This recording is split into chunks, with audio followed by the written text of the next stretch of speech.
Riyan Parag in the house, baby. When the last two seasons were difficult and all this online trolling was happening, how were you dealing with it? This IPL could have been a career-ending IPL for me. All of that was being translated into hate, and I just couldn't understand. Like, people like this. Why are they hating on me now? Last year they didn't want me to play the IPL.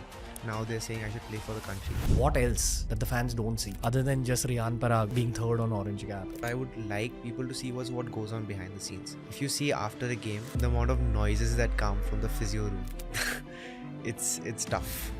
Someone's getting their skin removed, someone's getting punctured with needles. This year, which was the most difficult team to face? I think SRH. Were you guys talking about the high scoring matches and all? We were actually laughing about it. We finished off one day game against, I think, Lucknow. We came back and we saw Hyderabad 135 in the first 6 overs. We all looked at each other and we were like, what the hell is going on? How do players talk about situations like Harshit Rana getting fined? Does that come up at all in locker room chatter? We just laugh it off. I knew he was going to do that. He's like that only. He wears his emotion on his sleeve. Even when we went to play the Asia Cup, he was shouting at Soumya Sarkar. He didn't even get him out. Right, that massive fight. Visualize yourself bowling for India? 100%. I visualized winning the World Cup, winning the T20 World Cup, everything. Pumped about the World Cup as a fan? I'm actually not going to watch. I'm just going to watch the final. Why? I don't want to watch cricket anymore because I want to play the World Cup. And I think it's a good feeling. I want to play the World Cup. I want to play for the country.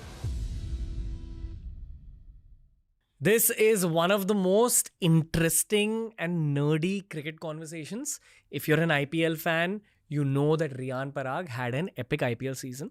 And this is after 2 seasons where he was trolled mercilessly by the internet. Throughout the course of this episode, my intention was to dissect the mind of a professional cricketer who's yet to play for India. I genuinely believe that it's just a matter of time until Riyan Parag plays for India. But in this new age of cricket, with all these new age problems like teams scoring more than 250 runs in a T20 match, or the party culture, the distractions involved in a young cricketing career, we spoke about all these topics. It's an English conversation, so it's relevant for international audiences as well. This is one of the nerdiest but yet most fun cricket conversations that we've had on the Ranveer show. It's the epic one with Riyan Parag on TRS.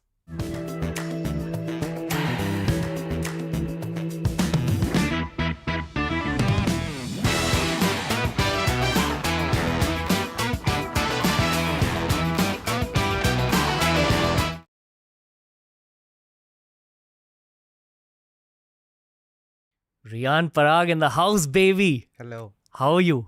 I'm good. How are you? Congrats on the epic season, bro. There's a lot of people whose hearts you've won. Let me just tell you that. I'm sure you know that. Thank you so much. But congratulations on the season. Thank you so much. How are you? Good. It's been a ride.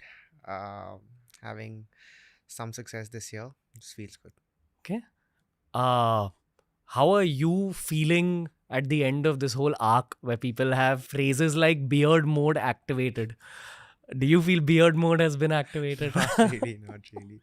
It's just a lot of things coming together, fitting properly. I think I've had a tough couple of years, and like coming back from that, having the season I just had, could have been better, could have won the IPL, etc., etc. But then I think I should be a little satisfied, maybe not too satisfied, but then just a little bit happy that okay, I've done something well. Okay. Are you thinking about cricket at all right now? It's a week since your last game, I think, right? Yeah, I just did a Red Bull shoot yesterday and just ended up playing cricket. I was contempt on not playing cricket at all. We finished the shoot. I saw a plain field and I just went out and hit sixes. So I think you never can like take out cricket from yourself. But then yeah, I'm gonna give myself another week or so to like let everything sink in and then get right back on track. What's the next phase after IPL? This is what a lot of the viewers don't know. Like we just see you guys during the IPL and when maybe there's some domestic tournament, but what is it like for you guys? So normally if you're not in the Indian team, it's a lot of domestic cricket. Some of the guys get called to the NCA. If you're not in the NCA, it's all up to you. It's off season till like August. But then if you're in the scheme of things, NCA and Indian team, I think there are a lot of India A tours and a lot of small tours where I think Zimbabwe is happening next July after the World Cup. They're going to Sri Lanka, they're going to Australia. So a lot of those things. But then if you're not in those scheme of things, which I wasn't for the last 2 3 years, you just go back and just figure it out yourself. Practice, train, this, that, and then wait till August and then start again. And now you've barged your way through. Third on the orange cap Yeah. list. It's not a joke what you've done. Yeah, it was, but then I didn't feel like it was a shock. I always knew, okay, I had the capabilities. It was just a matter of time to like go out and do it there. This year, like I said, everything just fit perfectly. I got my favorite spot. I had a great season coming up. I had the support from my team. Everything just clicked. You like batting at number 4? I love batting at number 4. Yeah. It's because I've been doing it for a lot of years now for my domestic side, Assam, right? I batted 4 in all formats of the game, and now getting a chance to bat in the IPL at number 4, first of all, is a big responsibility. Because even before the first game, I saw it after the first game. Sanju Bhai actually said it on in the toss. Okay, Riyan's going to be number 4, so that adds a lot of pressure. Like people see it as okay, now he's gotten his favorite spot, but then you've got to understand that okay, if you're putting someone on the spotlight, there are like lakhs and crores of people watching. It adds a lot of pressure. So handling that, navigating through that, I think I did pretty well. Okay. I gotta ask you this directly at the start of the podcast. The last 2 seasons, when you were batting lower down the order, see, again, as viewers, we understand cricket from the commentators. So the commentators say that batting at number 6, like batting as the finisher, is probably the most difficult thing in T20 cricket. I genuinely believe you're too young a guy to be given that responsibility.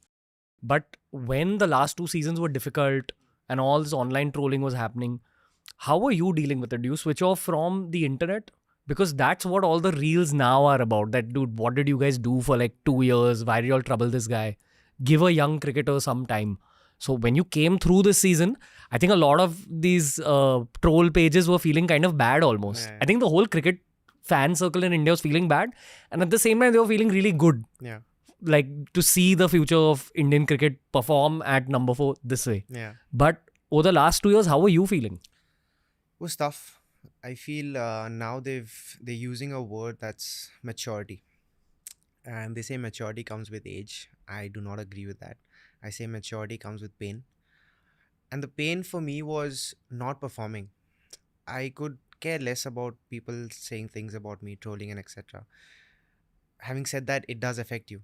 The first 2 3 years of my life, of my IPL career, the first year was very nice, right?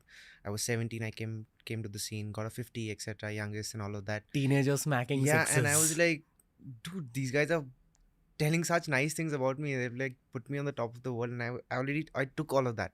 So I took it to heart. I was liking it, and then once the next season failed, the season after, then I was like, okay, the things I used to do when I came, I used to do the bihu, I used to carry my gamusa. All of that was being translated into hate, and I just couldn't understand. Like, people like this. Why are they hating on me now? And then I had to figure like what actually mattered. I knew I was capable. I knew I had to work hard. And then once you figure that out, everything else just comes on like white noise. And it just took me a little time to understand that. Took me a nice 2 3 years to understand that and then shut it off. But then you can't really shut off social media. You'll end up watching it somewhere. You want to search something on Google, you'll be on the first page, like a first feed, right? So it's what you want to see and what you don't want to see. It's just a hard thing to do, yeah. Do you switch off from social media? I do. This IPL I did. Even now I am off social media, and I think it's you get validation from that, right? And as a young kid, you like that validation. I don't care what anyone else says. If you see something on social media, if you see someone speaking good about you, you like that. There's no point of not liking it. But then what happens is once you repetitively like keep listening to it, it becomes a habit. Like you want more of it. You want more of it.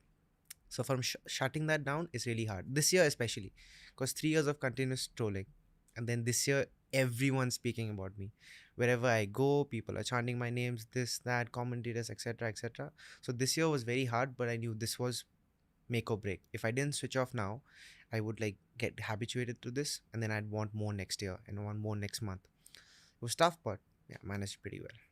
What's your big lesson out of this 3-year phase, not just this year, but even the suffering in 2 years? Overall, what's been your lesson?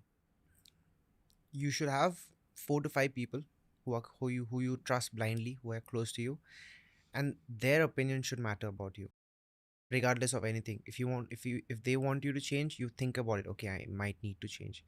Those five people, that small circle, whatever's coming from that, you take it to heart.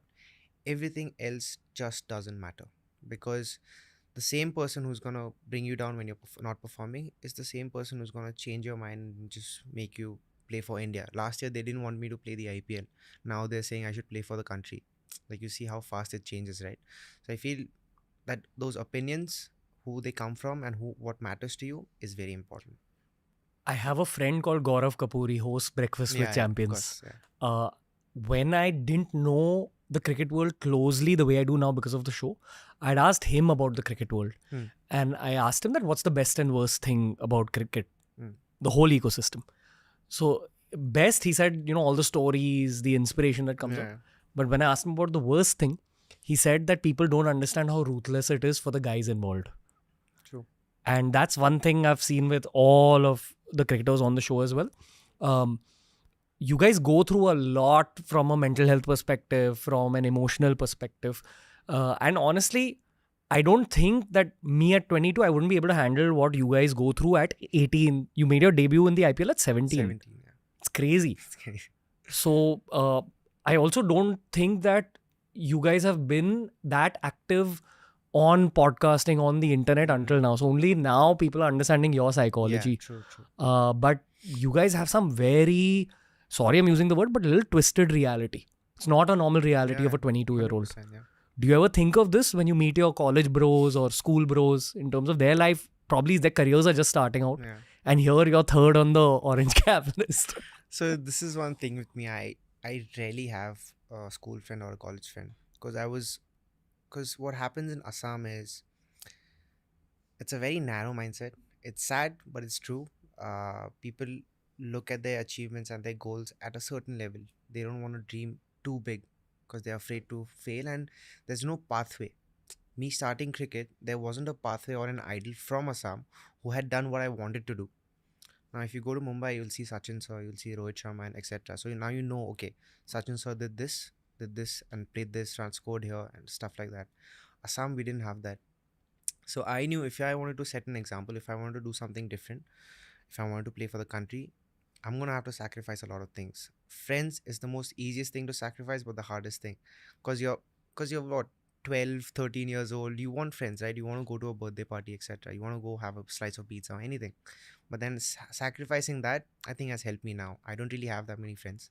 I have a 5, 6 friend group circle, and that's it.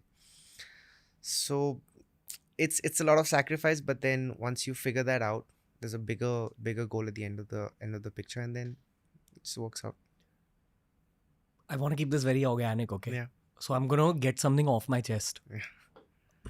I was saving this for the end of the podcast, but let's just get it done with right now. Sure.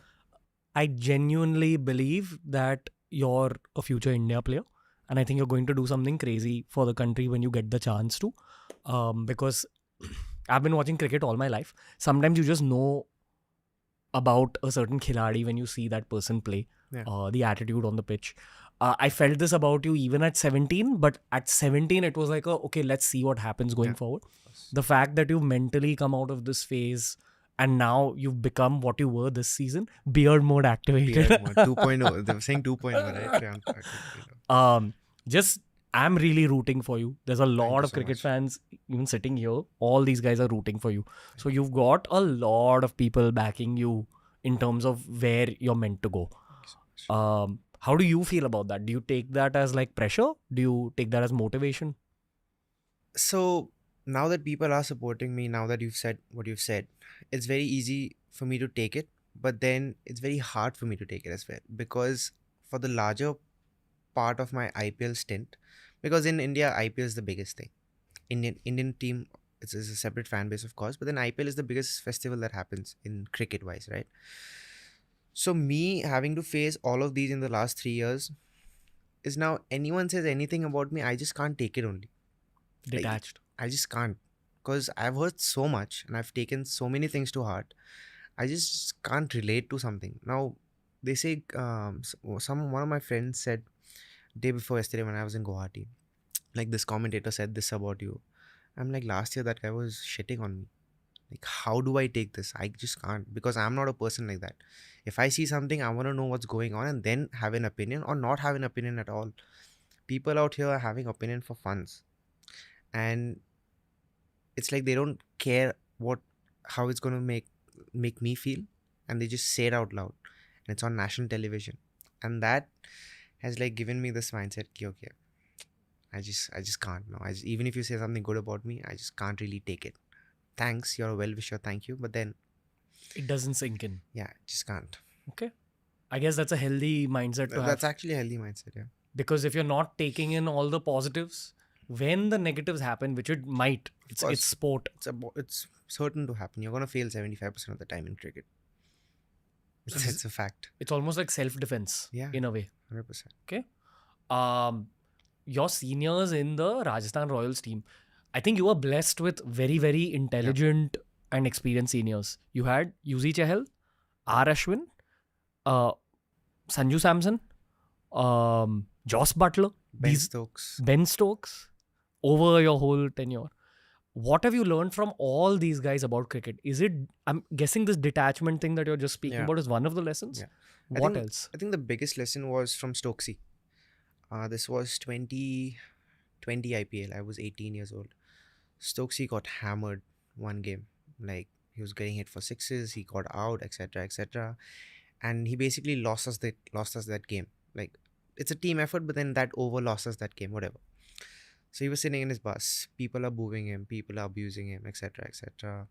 I used to go through a lot of social media back then. So I opened social media and everyone was just hurling abuses at him. So I went to him, I sat next to him in the team bus. I'm like, how are you feeling? How are you dealing with this? He opened his WhatsApp. He showed me texts from his wife, from his mother, from his dad, and from one of his close friends. He said, 4 texts after the game, and that's all I want. And that's all I care about. He said, these 4 people are the ones who can have opinions about me. Actually, they won't have opinions about me. And regardless of how I play, they're going to tell me they love me. And I was like, okay, that's nice. Because once you have that assurity of those people being there for you regardless of anything, you just go out there and express yourself. You don't have expectations of what other people are going to say, what the commentators are going to say, what ex-pundits are going to say, right? Because I know after the game, regardless if I score a 0, regardless if I score 100, I have those people. And I think that was the biggest lesson for me. Okay. When you just started doing well at the start of this season, I think it was in your 3rd or 4th game, Surya Kumar Yadav put up a story about you. Yeah. He said he met you, I think, at the NCA only. NCA, yes. Right? In Bangalore. And he said that here we see a changed Riyan Parag.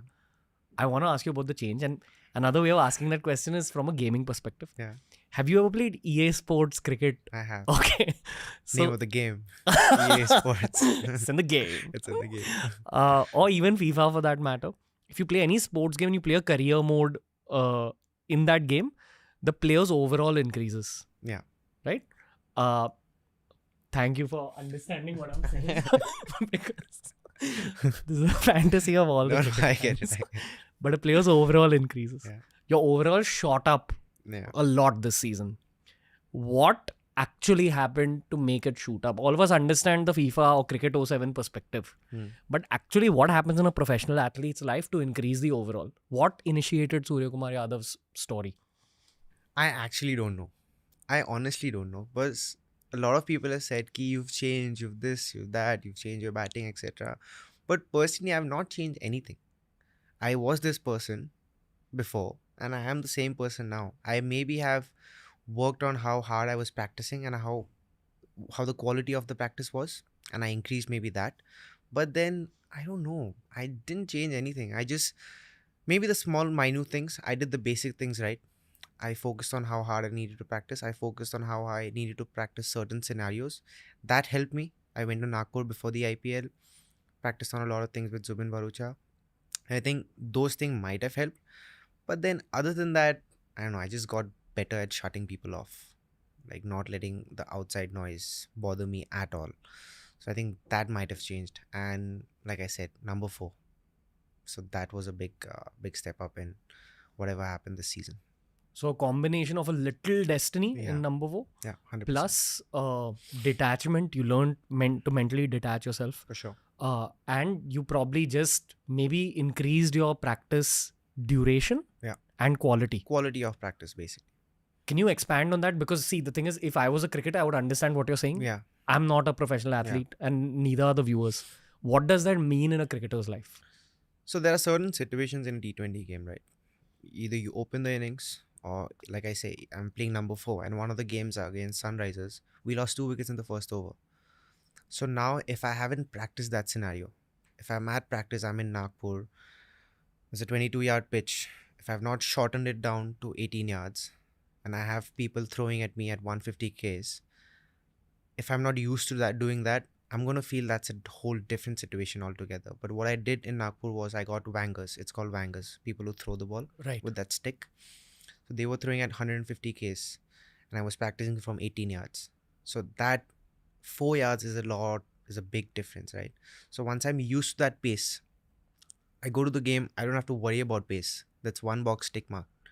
I have to worry about about the pace, and then I figure out what shots I needed to play, when I needed to play them, what are my shots. As a cricketer, I believe as a batsman, there are always 3 to 4 shots that I'm going to play regardless of the situation. Now, if I go at 30 for 4 or 2 for 2, if I see that ball, I'm going to hit that ball. So it's having that clarity and practicing those shots. If I practice those shots enough, I don't have to worry about those shots.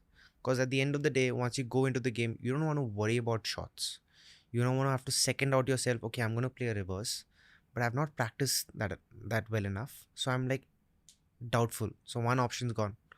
I want to go over covers, but then I've not practiced that enough. So another option's gone. So then you try and force things. So basic thing I did was practice all the shots, practice it as much as I could, and then once I'm going to the game, I'm ready now. It's like an exam. You study the whole book, you study the whole syllabus. You don't know what's going to come in the exam, but you're prepared, right? If you're not prepared and that question comes, now you're lost. You try and make up something, and once you may try and make up something in cricket, it does not go well. So I think it was a lot of perfect practice that helped me in the game. We had Akash Chopra on the show once, and I'd asked him about Virat Kohli. I asked him in terms of what gave him early success in life. So he said that he learned his game early. I think he was saying something similar to what you're Yeah. saying. So every batsman has a set of shots that they're naturally good at. True. And if you identify that early on in your life, you can score more runs. Yeah. Because it's everyone has different strengths. Now my strength is hitting six of the spinners. So I'm not gonna force trying to hit a fast bowler. Like right when I'm starting. If I know this template in the IPL was to play 20 balls, 25 balls, and then unleash in the next 20 balls, right? So I've got to believe in myself that okay, 20 balls I'll get 20 runs, but then the next 20 balls I'm gonna get 50 runs. So doing that is very tough because what happens in IPL is three dot balls, two dot balls is a big thing in IPL. You get two dot balls, crowd goes and all of that. Now you're under pressure. There's Jadeja bowling at rapid. He's not even giving you a second to breathe. And MS behind the stumps. Ruturaj is fielding. What do you do? So now you like take a step back. You're like, okay, that's my process. I need to do that. If you try and break the shackles too early and force yourself to break the shackles, it doesn't go well. So you got to have a lot of self-belief and trust that gameplay. That took me a lot of time. Because before I'd play three balls and I'd be on 3 runs. Now I'm already under pressure because I'm not confident enough to get those 20 runs or 30 runs at the back end of the last 10 balls I face.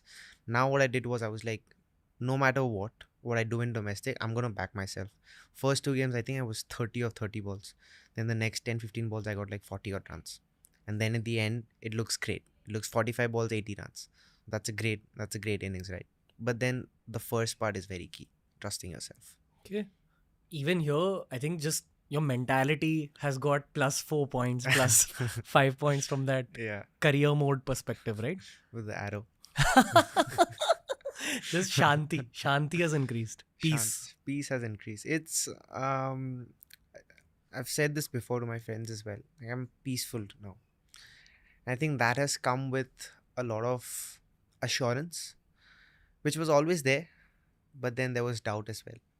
I say this a lot. I've always doubted myself, but I've never counted myself out. Which means once you don't practice well enough, once you don't check off the boxes that you need to do before a game, before a tournament, you'll always have that little percent of doubt. Now, if you haven't like learned about me doing this podcast, right? If you don't know about me well enough, you'll have that sort of a doubt. Ki, okay, do I ask this? Do I not ask this? It's same for me. If I have not prepared well enough, I'm not there. I'm just not there. So I think having done all of that gets me into peace in the game. Like, okay, I've done everything. Now results don't matter. I'm at peace with myself. I'm gonna give my 100%. If it doesn't work out, it doesn't work out. But I'm at peace with myself because I gave myself the best shot to go and perform today. So Okay. yeah. Post any IPL game when the young players are interacting with the opposite team's legends. Like we see a lot of young players surrounding MS Dhoni, Kohli, Rohit Sharma, Bumrah. Uh, what are those interactions? Like, do you ask for tips? Do you ask for what you could have done better in that game itself? Like, what are those interactions that you see while the commentators are commentating and the music is playing and all? So it's mostly yeah, it's kind of tips as well, but then it's an admiration first of all, and it's just trying to pick their brain as much as you can, because you just speak for like 10-15 minutes, right? You get try and get as much as you can. But what I do is I don't try and do that. I don't try and ask questions. I just give them a situation. Like Virat Bhaiya, I give him situations. I played one game in Chennai. I was not being able to hit the boundary. I got like 40 of 30 balls or something like that. And I went to him and I asked, I was in this situation. I was trying to do this and this was not working out. What would you do? And then I get that insight on what he would have done. And then I try and implement it. So it's a lot of admiration and trying to like pick their brains on how they've done what they've done. Because being a legend in Indian cricket is very hard. Crores of people play this game, and being so consistent at the top level of cricket, at the highest level of cricket, you've got to do something different, right? So people just go, youngsters just go and try and first is a fanboy moment, of course, meeting them. First year was me, for me as well, when I met Virat. And yeah, it's just trying to learn as much as we can, and that's short span of time. What's the difference once you go professional and you meet these guys? When you go from being a fanboy to actually playing the same sport they play, doing the same thing they do in the sport. What have you understood about a 22-year-old Virat Kohli now? It's a different different person altogether, because I think even Virat Bhaiya, now at the stage he is in, I think he's in control. It's a very tough thing to do in cricket. It's being in control of your game. That's the, I think, pinnacle of reaching greatness in cricket. If you're, because we're never in control, either the What do you mind. mean? So like I said, those balls, right? It's very hard for your mind to give in, because I think the subconscious can like does controls everything. If you see something, okay, I might want to do that. If I see a gap, okay, I might try and hit that. You hit a six, 40,000 people cheer. It's so hard to tempt yourself and control yourself. Okay, I'm not gonna hit the next ball, because you can hit the next ball, but then the team doesn't require it. That situation doesn't require it. So having all of that, now I learned this. I'm telling you about this. I still do that mistake. I've still done it like 3-4 times this IPL. I've given in. So Virat Bhaiya and all of those legends, they don't do that at all. Brain is hyper disciplined. Exactly. Like he doesn't give in to any temptations. He looks at the scorecard. He knows what he has to do. He'll find his options there and then. Even if he knows he can hit me for a six, he won't hit me for a six, because they don't need it. So that's being in control of your game, not letting anything distract you. Like literally anything. You just spoke about how your strength is smacking spinners. I'm sure you're aware of your weakness as well. Yeah. So now in this coming 1 year, your game plan is to increase the strength or to work on the weakness or a bit of both. Like, how do you approach your own overall improvement? It has to be a bit of both, because if you don't work on your strengths, you try and keep on losing them, because I believe cricket is muscle memory, like 100% muscle memory. You don't practice for a week, you'll start off as a new batsman. You can't play the way you played. So last game I played against SRH, right? If you ask me to not touch up cricket bat and place a game in 7 days and play in the same situation, I'd be like finding goose. So it's a lot of muscle memory. I've got to keep on doing what I've been doing and add new shots, add more variations. But at the same time, I think I need to be more in control of my game. I wasn't in complete control, and I had the season I just had. It's not going to guarantee anything, but then if I can have more control in myself, I think I can do better results. So yeah, You visualize yourself with winning the 100%. orange cap? 100%. I visualized the craziest of things. We weren't even in the playoffs. Actually, we were in the playoffs. We were 2 games away from the playoffs. I had already imagined like hitting Stark for 6 sixes in the final of the IPL game. We need 36 runs. I'm hitting Stark for 6 sixes. I'm like in my room, padded up, hitting those shots. It's unrealistic because it's not even close and it's never happened. But then I visualize those things and I visualize a lot of things. So when I'm there, it's nothing new for me. It's like, okay, I've been here. And that gives you a sense of satisfaction and clarity because you're winning those games back in the room. It's a completely different ball game. Now, people can say, okay, dreaming and doing it is a different thing, but then you get that edge, you get that mindset. Because when I'm doing shadows in my room, I'm envisioning the crowd, I'm envisioning that bowler, I'm envisioning that fielder who's doing this, that, and I need this many runs of this many balls. And once you start doing it, I think it helps you a lot when you're actually in those situations. This year, which was the most difficult team to face? Difficult was, I think, SRH. Were you guys talking about the high scoring matches and all? In the lead We up were, to the playoffs? we were actually laughing about it. Like laughing as in we were just shocked. Like the Like fans. what is going on? I think so. Whatever matches we play in Jaipur, it's a low wicket, right? Low and slow and turning. So 200 is a lot. We finished off one day game against, I think, Lucknow. We came back and we saw Hyderabad 135 in the first 6 overs. We all looked at each other and we were like, what is going on? What the hell is going on?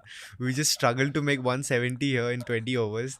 These guys are on 135 in 6 overs. So everyone was just shocked. But then everyone was up for that challenge. Whenever we played SRH, I didn't think they got more than 200. I think they got 200 in the first game and 170 in the next game. But we didn't manage to get those runs. So that sucks. But then yeah, it was a nice challenge. What was happening from a cricket perspective there? What do you think Pat Cummins has done to the dressing room for them to be playing like that? I don't think he's done much. It's a lot to do with the impact rule as well. Because now openers have a free hand. You just go on full swing. And like I said on your first question, right? Everything fitting together. The openers just got everything to fit together. It's very rare in cricket that runs come from both the ends. However many matches you watch, you'll always see if Virat's going, Dhoni's staying at the other end, right? It never comes from both the ends. This year it was coming from both the sides. Head was going berserk and then Abhishek was doing his thing. I think that I don't think it's gonna happen next year. That's a bold prediction, but then I feel like at least we figured it out. We figured how to not get hit for those 250, 240 high scores. But then I think everyone just was shocked. And by the time they realized what was happening, they were already on 200 in the 14th or the 15th over. So yeah. You don't think cricket is changing in terms of becoming this attacking in these kind of scores? Like, you also grew up in the Yeah. mid 2000s. We didn't see this happening. No, not Suddenly at all. there's like 250 plus. And all. Suddenly 250 plus. I think it is changing. Grounds are getting smaller. Balls are flying. Bats are getting better. But I still feel it's a bowler's game. I honestly feel, and I'm not saying this because I'm a batsman, I bowl as well, right? So I'm saying this as a neutral guy. It's because you get 6 shots. Like 6 balls, maybe if you bowl a no ball or a wide, you get 7 to 8 balls, and the batsman only gets 1 ball. So the risk factor is so much more there, right? But then everyone just keeps saying because of these scores, it's a batsman's game, it's a batsman's game. But I still think bowlers have an edge. We had Michael Vaughan and Wasim Jafar on the show, and both of them believe that one of the changes that's going to happen in the world of cricket going forward, especially when it comes to the Indian team, is that we're now probably going to see a lot of batsmen who begin to bowl again. Yeah. Do you think that's true? Is that chatter you've heard? I've heard it from some podcast or something, I don't know, news or something like that. But then that's pointless, no, for me to think about it at all. So even having that conversation doesn't make much sense because I bowl. So I've got to focus on how I need to get those 4 overs, get those 3 overs in the IPL. That's again an impact rule thing as well because once you have an impact player, you get 6 frontline bowlers when you're bowling. six frontline batsmen when you're batting. So that part-time option just goes out of the window. Now every batsman, if he wants to bowl in the IPL, has to become so good that he's a main spinner, which is a tough task because a spinner's been spinning the ball his entire career. So for now, I bowl a lot of spin, but then for me to be a frontline spinner, that's going to take a lot of time and effort. Because effectively, biologically speaking, you have to train your muscles and your nervous Yeah, system to be a better spinner. because we're so used to doing this, right? Back and forth, back and forth. Now having that muscle memory of doing that for continuous 15, 20 overs and not leaving that spot, it's very hard. Are you also working on your off spin? I am. I actually got a shoulder thing going on, so I couldn't bowl this IPL. But then I bowled like 2, 3 overs. But domestically, I've been bowling a lot. Hopefully, whatever India tours or domestic tours, whatever I get into, I think I'll bowl a lot. Okay. Yeah. You visualize yourself bowling for India? 100%. 100%. I visualize winning the World Cup, winning the T20 World Cup, everything. We all visualize I'm it too. very big on that. I'm very big on that. Yeah. Pumped about the World Cup as a fan? I'm actually not going to watch. I'm just going to watch the final. Why? I don't want to watch cricket anymore because I want to play the World Cup. And I think it's a good feeling. I want to play the World Cup. I want to play for the country. Right. And once I see these people, it gets me motivated. But then it's like, nah, I could be doing something else. Once I see a cricket game happening and see an Indian cricket game happening, I just run to the nets. I just can't. I think it always makes me feel like, okay, I'm not doing something right. I'm lacking somewhere. I just go out there net and just smash balls. So I'm gonna take a chill pill. I'm gonna watch the final and chill. Okay. It's like for the viewers and the fans, it's the World Cup. But for professional cricketers, when you put a World Cup game on, maybe there's a fan in you that's watching the game, but it's mostly a professional in you looking at office going on. Right? I think some people might even get a little upset that you said this, but this is the actual perspective of a professional cricketer. Exactly. So you have the right to feel this way. Yeah. Right? But do you have anything to say about the World Cup team? I wish them the best of luck. I think Yeah. we've got a great team. We've got all rounders. We've got batsmen, spinners. I think it's set to win the World Cup. But then, as a cricketer, I feel we just need to go and play good cricket. Expectations winning the World Cup is all for the fans. It's all for the fans in us that we keep on hyping this up. But then even last World Cup, I think we played excellent cricket. Like till the final, we played excellent cricket, and one bad game can happen like anyway. Nature of sport. We just hyped it up. Not me. The fans hyped it up so much. It was like a disaster because now we expect India to win everything. That's not how it goes, right? It's other 10 countries in the world, 9 countries in the world that are playing the World Cup, and they are top-notch sides, right? To dominate a tournament like this, it's not possible.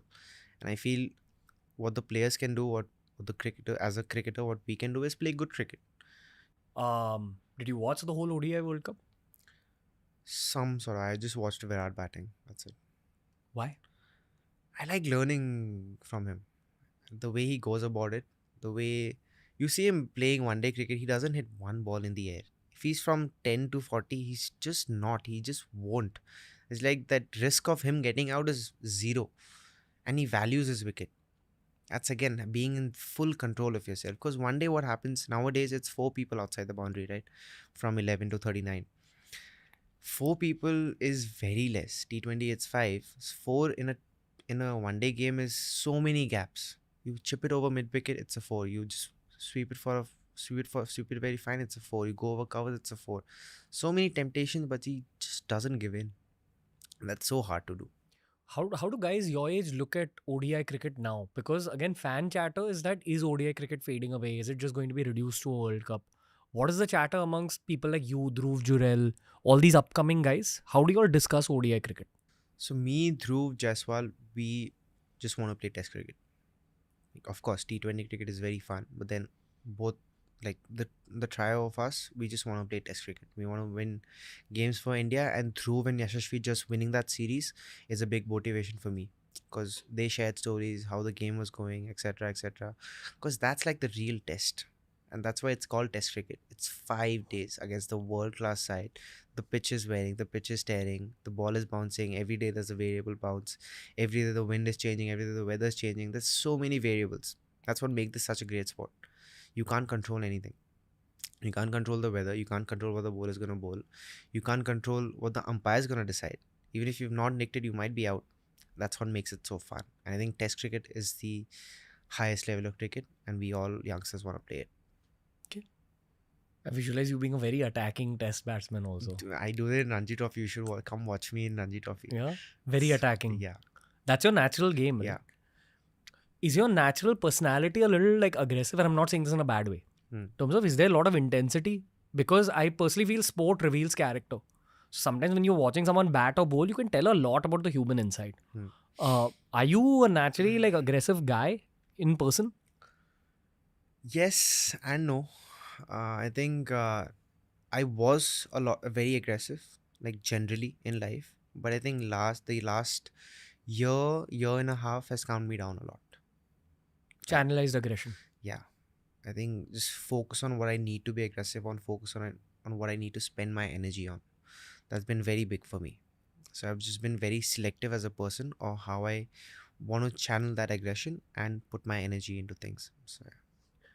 I remember way back, okay, I think this is when your first IPL season was going on. I was very intrigued by you because I felt you were too built for a 17-year-old. Yeah.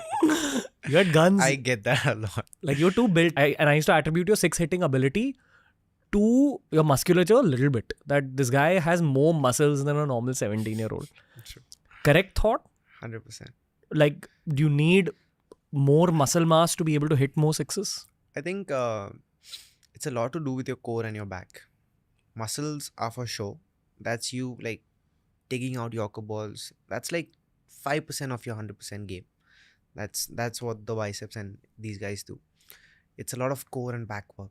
Because if you want to hit sixes, everyone thinks sixes are hit from power. It's not. It's hand-eye coordination. It's timing. And then once you get those things right, then how much can you rotate? How much can you generate that force from your torso to your hips to your legs to get that? It's like a golf swing, right? You just go up top and you just swing as fast as you can, and then the ball goes further. You see all the big hitters, they have great backswings and they have great follow-throughs. No one's going to have a great backswing and not follow through well. Or no one's going to follow through well and have a great backswing. So it's a lot very technical. The strength aspect is core strength mainly. So your back, your legs, your groin area, that's where your power is generated from. Do you feel yourself getting stronger with age physically? Yeah.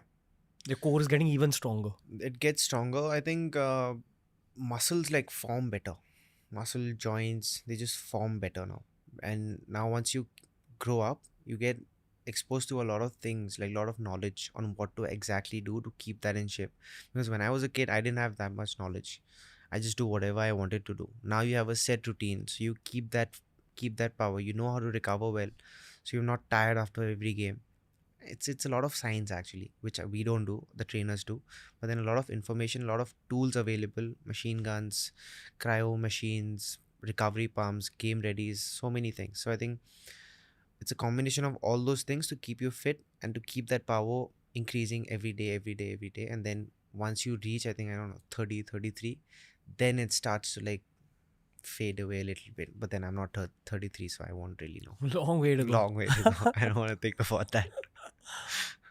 You know how Virat Kohli kind of created that fitness revolution where everyone started doing clean and jerks and more weight training.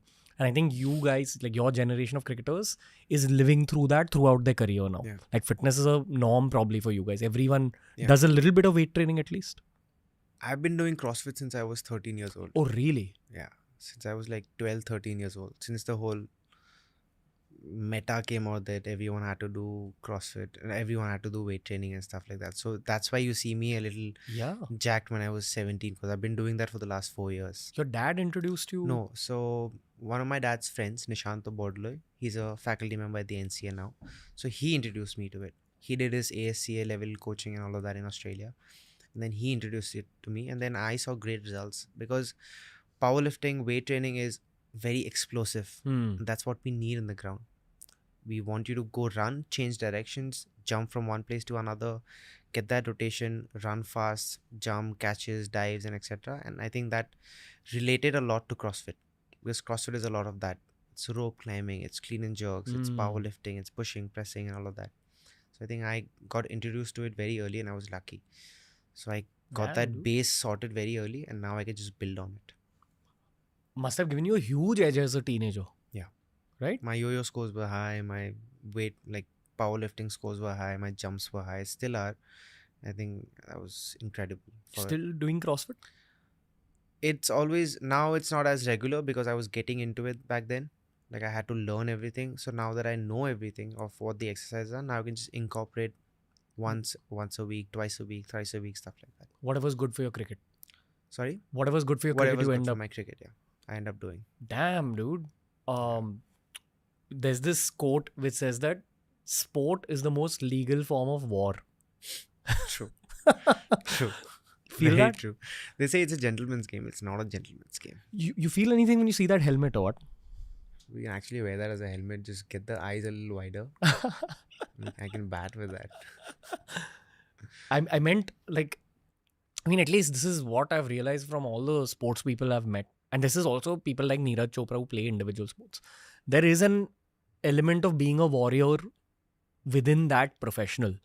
When you're speaking about CrossFit, I think the big difference between traditional gym weight training for bodybuilding and CrossFit is that CrossFit actually makes you really, really strong because you are working your core, you're working your joints, you're doing a lot of functional work. And agile. Yeah, like if you keep a advanced level bodybuilder in a cage with an advanced CrossFit guy, even if the CrossFit guy is smaller, I think the CrossFit guy would win that cage fight because you need athleticism to win a fight. So probably in the stadium, your CrossFit is making you more of a warrior. 100%. I think because when you have to cover distances, now let's say in a T20 game, right? We were playing this year in Chennai. Chennai is a big ground.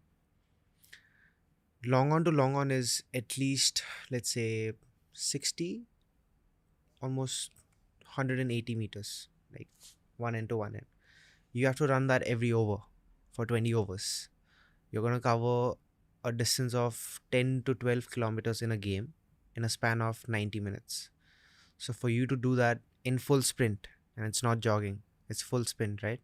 So for you to keep on doing that, finish up, take a 10-minute break, and then come back and bat for another 20, 14, 15 overs, you need a lot of strength. And that's why bodybuilders can't do that because they just grow muscle. We're not growing muscles, we're toning our muscles. Like we're getting very agile and strong because we can't just be strong. If we end up being strong, we'll be very stiff. That's why you see bodybuilders are very stiff, right? We can't afford that. So it's a lot of, I think CrossFit is the way to go in, at least cricket wise. Do you guys have a lot of stretching also in your... We do have a lot of stretching. Recovery is one of the biggest aspects, especially in a tournament like IPL. Because there's so many games, so many high voltage games, so much mental pressure, everything. You just need ice baths, you need recoveries, you need massages, a lot of things. Can you imagine that once upon a time IPL was just a carnival with parties after the Actually. games and all that, and now we're in 2024 where it's this serious. It's your pathway to the Indian team. Like I was telling some of my friends, I didn't step out this year. Like I literally did not step out in the 70 days we spent in the bubble. I think I might have gone out twice or thrice, and that's it. And I like going out. I like, listening to music. I like dancing, etc. Whatever it is. I just couldn't. I was just so exhausted, like mentally, this, that. I think it's a different sport altogether now. How are you dealing with like the attention you're getting from the perspective of, I'm not going to name cricketers, but there's a lot of stories from the past of cricket where a great talent has not lived up because of possibly distractions or external influences. I'm sure that's chatter that young cricketers get from older cricketers in terms of be focused on the game, focused on improving your performances, etc. But do young cricketers talk amongst each other about, hey, that guy, he got distracted, that's why he didn't live up, etc.? We talk about choices. I think we learn from everyone. We don't try and demean anyone or discourage any other fellow cricketer. We always want good for them. But then we learn. We learn patterns, we learn mistakes, and what we need to avoid. You're talking about outside of the field? Yeah. Outside of the field, inside the field, mostly outside of the field. Because I think as a cricketer, if you want to be 100% on the field, you've got to do a lot of things right off the field. So I think sleep is a big problem. You don't really get sleep during the IPL. There's so much pressure. See, this I'll tell you this. This IPL was could have been a career-ending IPL for me. I'll tell you in what sorts. So I didn't perform. I was playing number 6 and 7. That was sort of an excuse. Being fully candid here, I think it was a sort of an excuse that okay, he's not getting that many balls, he's not getting this, he's not getting that many opportunities, consistent nahi hai, and all of that. Once the season happened, domestic season, I played at number 4, played very well. Everything was in line now. Sanju Bhaiya mentioned it in the toss. He was batting number 4. He was going to get chances, and then whatever he was doing in domestic, he was getting to do in the IPL. Now everything is sorted. I've failed for the last 3 years back to back to back. Now everything's sorted. Now the season that has gone well. Now everyone's saying, ki, oh, everything fit well, everything this, that. Now you don't understand. If I didn't perform in the first 4 games of my IPL season this year, I was out, and I would never be back because everyone was waiting for this opportunity. That when will he get to play at number 4 and what will he do? Because he's doing so much in domestic. So now if this wouldn't have happened, I would have not been the same player. I would have not have gotten the same growth. Now I believe in myself. I would have kept on playing IPL. 1 match here, 2 matches here, 3 matches here. But my growth spurt would have been just down the drain. Like India is so very far away. But then I would have just been another player that was just playing IPL and domestic cricket. So having to handle all of that before every game I played was a big challenge. And that's why the sleep, this, that, etc. Every game was a knockout game for Every you. game was a knockout game for me. Like, that's a great way to put it. Yeah. You've played FIFA ever? You know, some FIFA players start playing really well after they go 1-0 down. And then I think there's a mentality switch in a lot of pro players. I've spoken to some pro FIFA players where they say that I always think I'm 1-0 down. Is it something like this? It's something like that. Because I knew it. I didn't say it to anyone. I didn't say it out loud. I didn't tell my parents. I didn't tell my best friends. I didn't tell anyone. I was like, okay, this might be the end. Because see, it's not the end. I'd still play cricket. I'd still play IPL cricket. But you know, there's a growth chart. In India, it's always under 19 World Cup, India A, India, IPL, etc. etc. Then why was a little different? After the under 19 World Cup, I was like ghost for the next 3-4 years. And this was probably another shot. I might have gotten another shot in the next 4-5 years, but then that's me being 26, 27. Now I'm 22. So this was like my best shot at getting that growth that I wanted. So that was a lot of pressure. Also, kudos to Rajasthan Royals. 100%. What happened behind closed doors with Rajasthan Royals and you?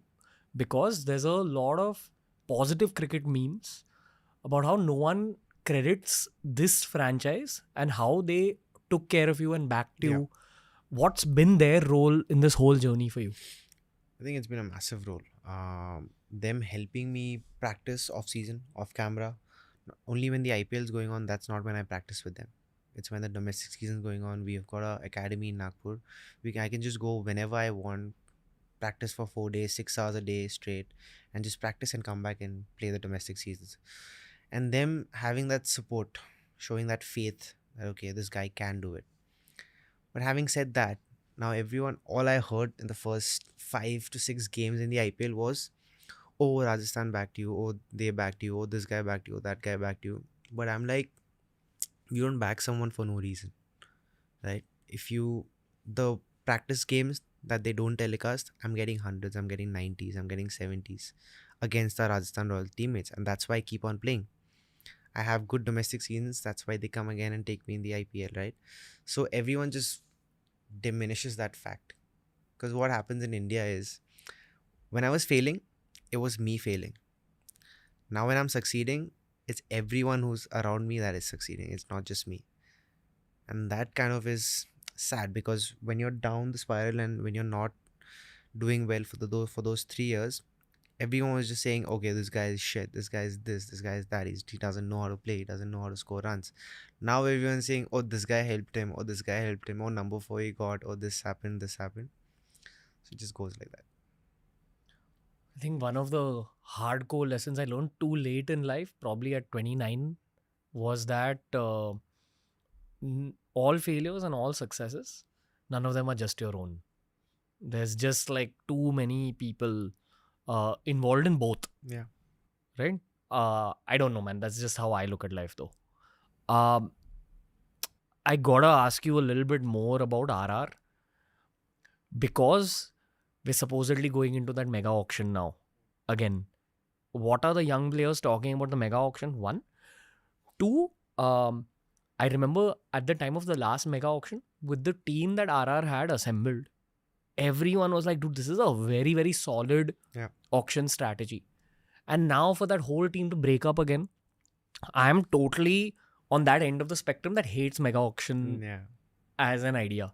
And I know that even the world of cricket is kind of divided, but mostly people dislike this mega Dislike auction it. thing Cool. because it takes away stability. Yeah. You have Right. to rebuild again what you've done for 3 years. What do you guys talk about? Because now it's like your bros, Dhruv, Jurel, Yashasvi, they may be playing against you next year.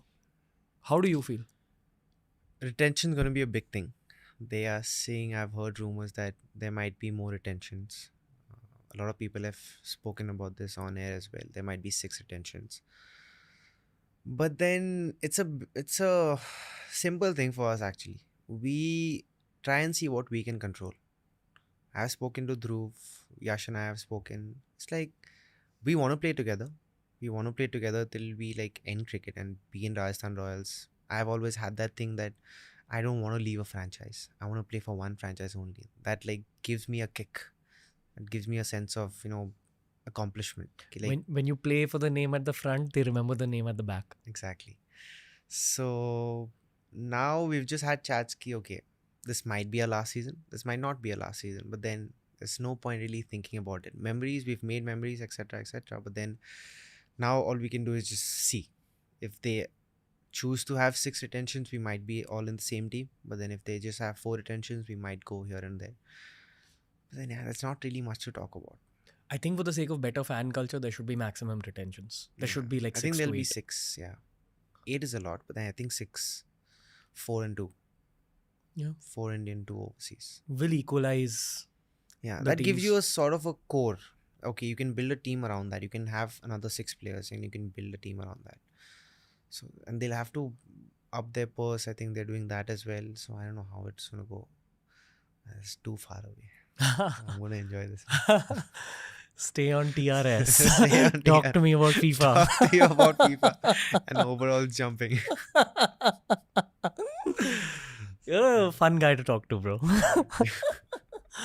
um, one last RR question though, Yeah. if you don't mind. No, of course. What was the dressing room mahal like after this eliminator? It's sad, man. It's very sad. It's so I've been with this franchise for 6 years. How I feel about it now is we've come a long way. Yeah. First 3 years we was 8th, 7th, and 8th. Then the change came in after the mega auction. Then we were uh, 2nd, 5th, and 3rd. So you see the progress in the last 3 years. So I was sad. Sanju Bhaiya was sad. Everyone was sad. But then the chats that were going on were like, we've come a long way. We've had a great stint. These 3 years have been great. We might have not won it, but 2nd, 5th, 3rd in the biggest league in the world is commendable. No matter what anyone says, no matter how good a team we were, no matter how many mistakes we did or anything, I think we did well. And that was the vibe kind of. Like we were sad, but then we also acknowledged the fact that okay, Progress. yeah, there was progress and we can build on this. We weren't like again back to square one where we were finishing 7th and 8th. Like we've got something to build from this. So I think That jump from mid-table to near the top, you've been a part of it. Yeah. Your own personal growth Yeah. has also catapulted RR Yeah. there. What else that the fans don't see other than just Riyan Parag being 3rd on Orange Cap? You never see the actual pain that goes in. It's not like it's a struggle or a pain that I'm very not okay with. I've accepted that I'm going to get pain, but then it's as simple as getting hit on the ribcage. Now, before the IPL, Nandre was bowling, Nandre Burger. I hit him for a six in the practice game. My guy has clocked 155 Ks straight onto my toe. Right. So all of those things had a labral tear and I had to play the whole tournament. I had a hairline fracture the whole tournament. So having to navigate those things, like because see, and I don't expect people to understand, right? Not at all. If you're coming to watch cricket, spending your hard earned money, you want to see guys perform, not cry in the corner having said, okay, I have an injury or anything. And I understand that fact. So whenever we go out on the field, I don't want other people to know that we're injured with this. Our job is to put the best show out there and for people to enjoy and for us to enjoy the game. But what I would like people to see was what goes on behind the scenes. If you see after a game, the amount of noises that come from the physio room, it's tough. Someone's getting their skin removed, someone's getting punctured with needles, someone's getting cupping done, someone's getting released, someone's broken something. I would have to ice this finger because I had a hairline fracture and I would just scream with a towel in my mouth. So yeah, those things, if we can like somehow document one day, I think that'd be insane because people have no clue what goes around. And there's a lot that goes around. So yeah, You watch any of these sports documentaries? I do. Last Dance, Yeah, I do. All or Nothing, all. I would assume that pisses off athletes to be documented. Um, if it's like a team documentary, I think it's still fine. If you can just be very selective of what you want to show. Now I'm saying I don't want to like I don't want people to see like we're getting full scratches here and then everyone's taking out the skin. I don't want to see that. But then just giving that idea, ki, okay, this happens as well, and that has to happen with real life athletes and real life players. Other people can't act and get that same emotion. We can be very close. Like Moneyball is one of my favorite movies. That is very close, but then that's not the real deal. So I think one of those documentaries like would go really wild. Which one's your favorite of the ones you watched? Um, it's not a documentary. It's Stokesy's life. Stokesy just got a documentary. I think Prime, I Rise, think. Rise from the Ashes. Hmm. Something Rise from the Ashes, something like that. I was just watching it again for the second time, and I think that is just remarkable. Him getting out from where he was. Did you watch The Test? I did. Do you like it? I like it. What's in it for you as an athlete? Because there's a lot in it for us as fans. We tell a lot of our business heads and all to watch sports documentaries to create that culture in office. Yeah. But what's in it for a professional athlete? For us is so now I've not played international cricket, right? So that is how we act in Assam as well. That's what goes around. So I watch it very curiously. Like, what do international players do? Like, are they doing something different or is it the same vibe? Is it very chilled out? It's as simple as how the kits are being laid. If you saw Australia's kit room, everything's everywhere. And that's the same as how it goes in domestic. So I watch it from a very curious perspective. And the things that normal people would get like very astonished is the vibe of the Ashes and stuff like that. But all of those things we've experienced. So we don't get a kick from that. I get a kick from what happens outside the field. Like, how are they handling themselves? What are they have you seen the Lord's crowd booing the Aussies? It's incredible. So all of that, I like watching all of that. Fun fact, I had last year I had a whole row of people in Rajasthan, Jaipur, just there to abuse at me. A whole row of people throwing flags. I wasn't even playing the game. I went there to give water to someone. I think water and energy drink. I went on. They just started, and I was like, damn. How does that feel? Seeing a human crowd abuse you, throw negativity It's at hard. I had to act it out there and then. I played it cool. I think I had Kunal with me or someone during the 12th and 13th substitute. We just gave water to someone. I just looked and I just acted cool, played it out. But then once you go back, I was like, damn. And it's because you don't want to hurt someone. You don't want to make someone upset. I'm playing something which I've been doing for the last 10 years, right? I do something I love. I don't want other people to like abuse me for it. No, I'm not performing like by heart, right? I want to perform. I want to win games, but then it's just not happening. And that's a big learning. Like, you can't expect people to understand how you're feeling. They're gonna feel how they want to feel. Did you go for therapy or sports psychologist consultations or anything? Not really.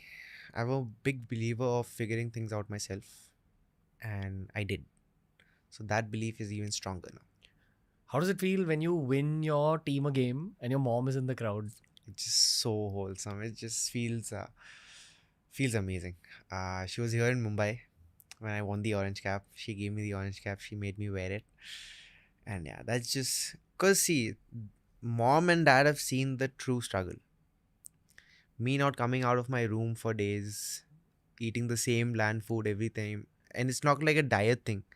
I used to be in such a mood and such a space. I would just eat the same thing, the same amount of food thrice a day for like 10 days, 12 days, 14 days, like not having anything. Because I'm a big foodie and I want to do things, and mom knows that. Dad knows I wanted to go out and practice and I'll go out and explore different things, but I just couldn't do it because I was in such a space and I was so like disturbed. So having to come out from that, and now mom seeing me like this, like what better can I ask for? I've Yeah. seen this very old video of you. I've been following your journey quite closely for I a know you long time. texted me very like Way back. way back. Maybe when you were 17 only. Yeah, In that 2019. season. Yeah. I don't know, bro. Like, just I think my job is related to human beings because I meet people every day. So sometimes I just know, and I'm not saying this because you've had a successful season. Uh, I fairly follow domestic, so I was expecting you to have a good season, honestly, on some level. But my point is, I've seen this very old video of your mom saying how much you like chicken or something. Like Yeah. chicken is ka favorite. hai. Yeah. What food do you eat now? Like, do you eat like the urban legend that is Virat Kohli's diet? Do cricketers eat like that? Like just salad, just boiled, No. steamed? Nahi. What do you eat? ऐसा नहीं. So I have a strict thing of eating 2000 calories a day. 2000 calories. Now, it's very basic math. So if you see 2000 calories, that's 4 samosas. Oh, fuck. Right? So that's 4 samosas. That is 2000 calories. And that's what I have to do eat in a whole day. Now, my best option is how I can divide that into 2 meals. I skip breakfast. And lunch and dinner, how can I divide 1000? Or do I just have one meal at 7:30, which is 2000 calories? Then you try and figure out which one works. Do 3 meals work for you? Do 2 meals work for you? Does 1 meal work for you? 1 meal works wonders for me. I always eat 5 hours, 6 hours before I sleep. So I eat at like 7:30 and I sleep at like 12. Even if you have a game? Yeah. One meal a day? Yeah. Damn, dude. It just built on me like that. I might have something for breakfast, maybe fruits or anything, but then I just eat. Before the game starts, I eat. So 7:30 game starts, right? I finish my warm up at like 7:15. I eat and then I go. What do you eat I don't know, some chicken, some little bit of pasta, and that's it. before going out on the field? Yeah. Ulti nahi aati? Nahi. You don't eat a lot, no. So that's again a thing with me. I always eat half of what I can eat.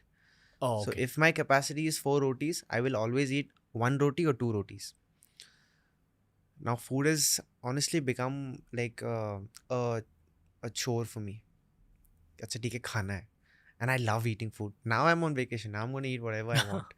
But then season ke time, it's like a chore for me. It's like, It's अरे fuel. यार खाना है. It's fuel for. हाँ. I mean, you're basically making your income off of your body, which is working off of your food. True. So you just eat 2000 calories a day, however you don't want to eat it. So you just try and figure out things how you can divide it peacefully, and then have like a half full stomach.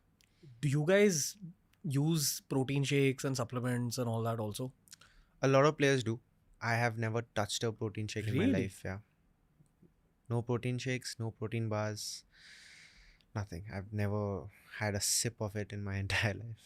Any other supplements? Nothing. Because there is a narrative that all cricketers nowadays have started taking creatine and all that. No, not for me. I take vitamins, B12 and all of the whatever deficiency is there. But then mom was so good with this when she brought me up. It was a lot of like wholesome foods, a lot of butter, a lot of cheese, a lot of almonds, macadamia, pistachios, and all of those things, a lot of bananas, a lot of chicken. So she was like, she installed that very quickly and had me set, like, gave me a really good base. So once that happened, now I can like experiment and build on things. Both your parents are athletes also. They were, yeah. Mom was a swimmer, dad was a cricketer. I've said mom, so now that I've said one meal a day, she's going to be mad. What do you end up eating during the IPL? Just chicken and roti. Roti bhi nahi hai. It's I think I'll have 40 to 50 grams of rice if I want to eat it, and probably some chicken or some lamb, and that's pretty much it.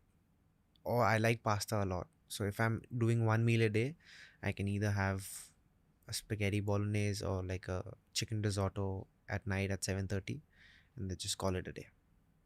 Damn. One meal a day. But that works for you. That works for me.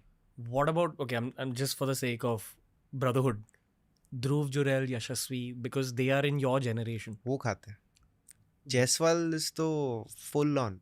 Jaiswal is roti, rogan josh, and all of that. Do you think there's a disadvantage to being vegetarian? Yeah. I've been both. Like, I'm currently vegetarian, but I'm not a professional athlete. And I've eaten a lot of non-veg, and I felt a decrease of power after going veg. Because in India, it's like you don't get fresh produce everywhere as a vegetarian. Either you've got to be very rich to have a chef, and he can make you whatever you want. But then if you're like regular guy, and like even for me, for example, I can't be a vegetarian. I'm traveling all the time. I'm not going to find the same Protein. stuff. Yeah, same protein I find at home. Home can be like scheduled. Like I want ragi rotis, I want paneer bhurji and all of that. But then once I'm out, like I'm here in Mumbai, right? I'm staying at a hotel. What do I get? Do I know if it's like well made? Do I know if it's a good oil? Do I know if it's healthy? Like how do I know? So I think vegetarian is tough. Out of all the cricketers of your generation, how much in percentage would be veg according to you? Guys your age. Guys my age, I think like 20-30%. Everyone else is like non-veg. Non-veg. You are going to war, dude. Yeah. You know, Yeah. apparently even in the scriptures, that's what's said about non-veg, that Yeah. it's good for warriors. It's good when you go for war. Best way. Great. Non-veg. No one's convincing me. What's Yashasvi Jaiswal to hang with? Because I think there are misconceptions about him. There's an urban legend that he used to sell pani puris. And I think his coach came out on a YouTube podcast and said that he feels really bad that this is an urban legend. But he's a different character. Like totally different character. Dubai, we remember, he would just take that kayaking boat or whatever that is. He would just swim to the end, like where the police line was, and just chill. He's very lost in his own space. But then that's what I think separates him. He works really hard, and I think that works for him. Eccentric a little bit. Yeah, this just works for him. Even you're a little eccentric, honestly. In a good way. In a good way, yeah. I think KL said this on the show. You need to be a little bit of a psycho to make it to the international level. I don't know what that logic is again, but the fact that you guys break out of that massive pack of domestic players and then, you know, do well in IPL, go for international, there's something different about you. You got to be crazy. I was saying private victories. Private victories is those small battles you win. It's like wanting to have that can of soda, but you know that's not good for you, and you've not had it. It's a very simple thing. It's like the basic of basic things, but then that's a private victory. You've convinced your mind to not do it. You wake up on a rainy day. You're fixated that you want to go to a gym. It's 6 a.m. in the morning and you're cozy in your bed, but then you say, no, I've got to do it today. And I think those are like private victories, and that craziness is what separates you. I love suffering. This one meal a day was it was suffering for me, but I loved it. That extra yard that you push, that extra ounce of suffering, I think that's what separates you. Everything's burning up. Yeah. And you know just that go again. Go a little bit more. Go a little bit more. That's never going to go to waste. Does that happen in batting? Like how when you're doing a set of weights towards the end of the set when it burns up? I'm sure a version of that would be happening in batting. 100%. Right? Towards the end of the innings, body would be breaking down. What happens? So when that happens is you want to hold your bat firmly, you just can't because you're cramping up. You just physically can't. So now if you maybe do that in practice, like figure out a way. You've got to figure out a way. You do it in practice and then everything's cramping up. You still go for another 30 balls. Now you figure out a way. You either top hand a certain way, bottom hand a certain way, but you're cramping up. So you're just cramping up for that 2 seconds during the ball. You don't hold it very firmly when the bowler's coming in. Figure out a way.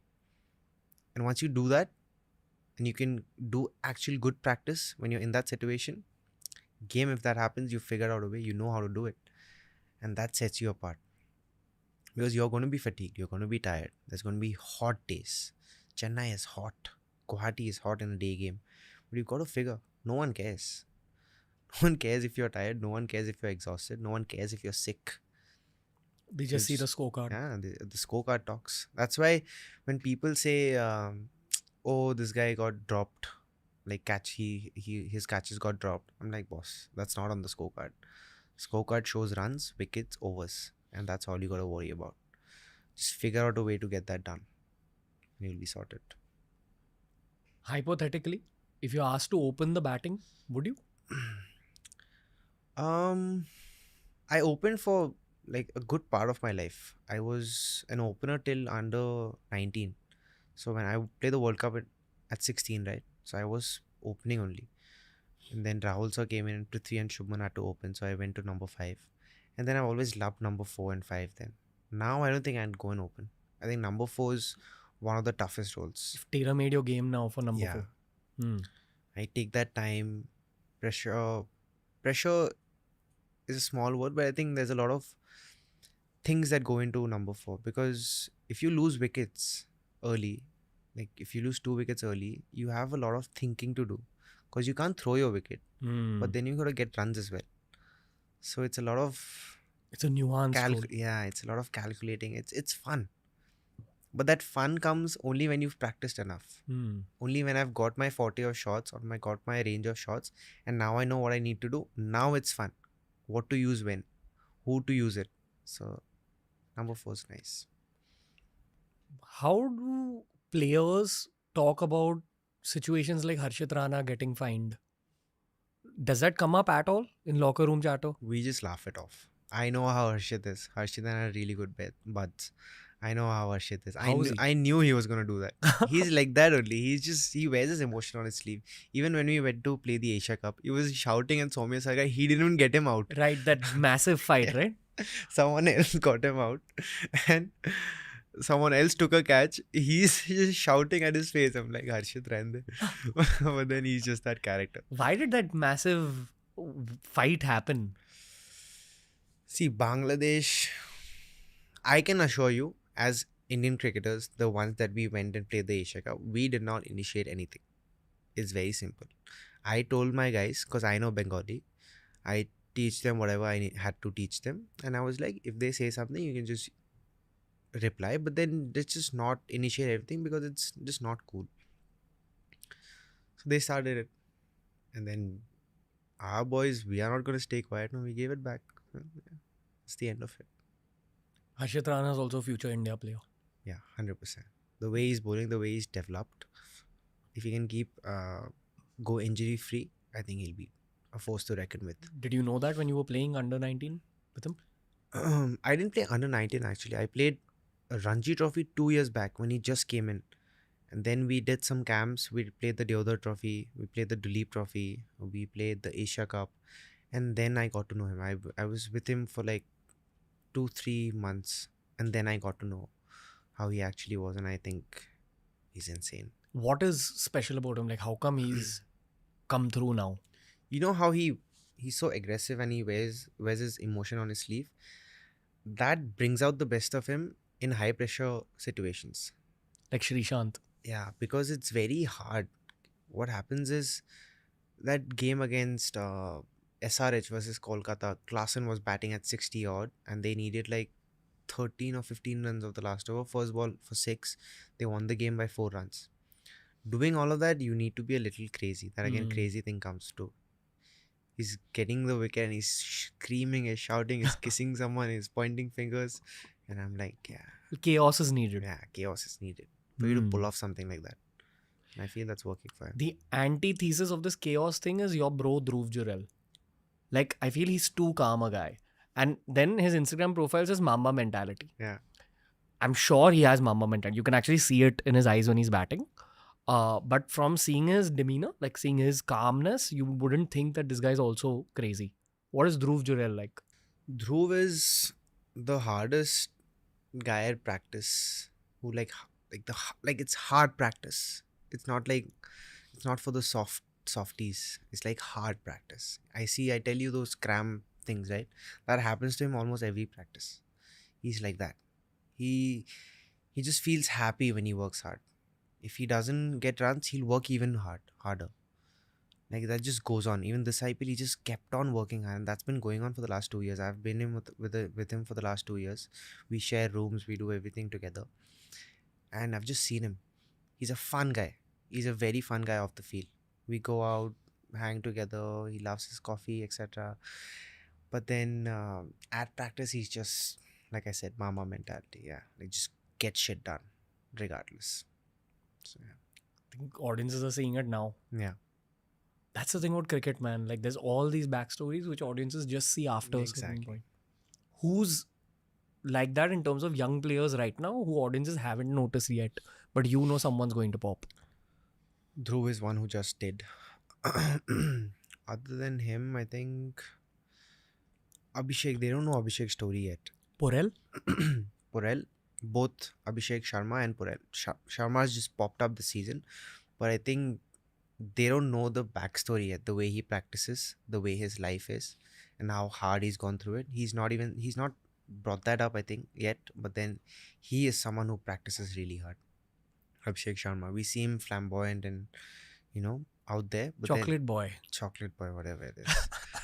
But I've seen him practice. I've seen him get hit. I've seen him get hit and then even keep on practicing. So I think, yeah. See, we consume a lot of cricket memes. I'm not talking about the trolling Yeah. only. Of course, that's a part of this Yeah. meme culture, but there's a lot of positive cricket meme culture that comes out also. I remember the midway point of this IPL, there was a lot of Indian team's future 11 in 2028, 2029. And it was a great lineup. It was like Yashasvi and Abhishek Sharma to open, number 3 Shubman, number 4 Riyan Parag, number 5 Nitish Reddy. Like, we're very excited about the guys coming through. Yeah.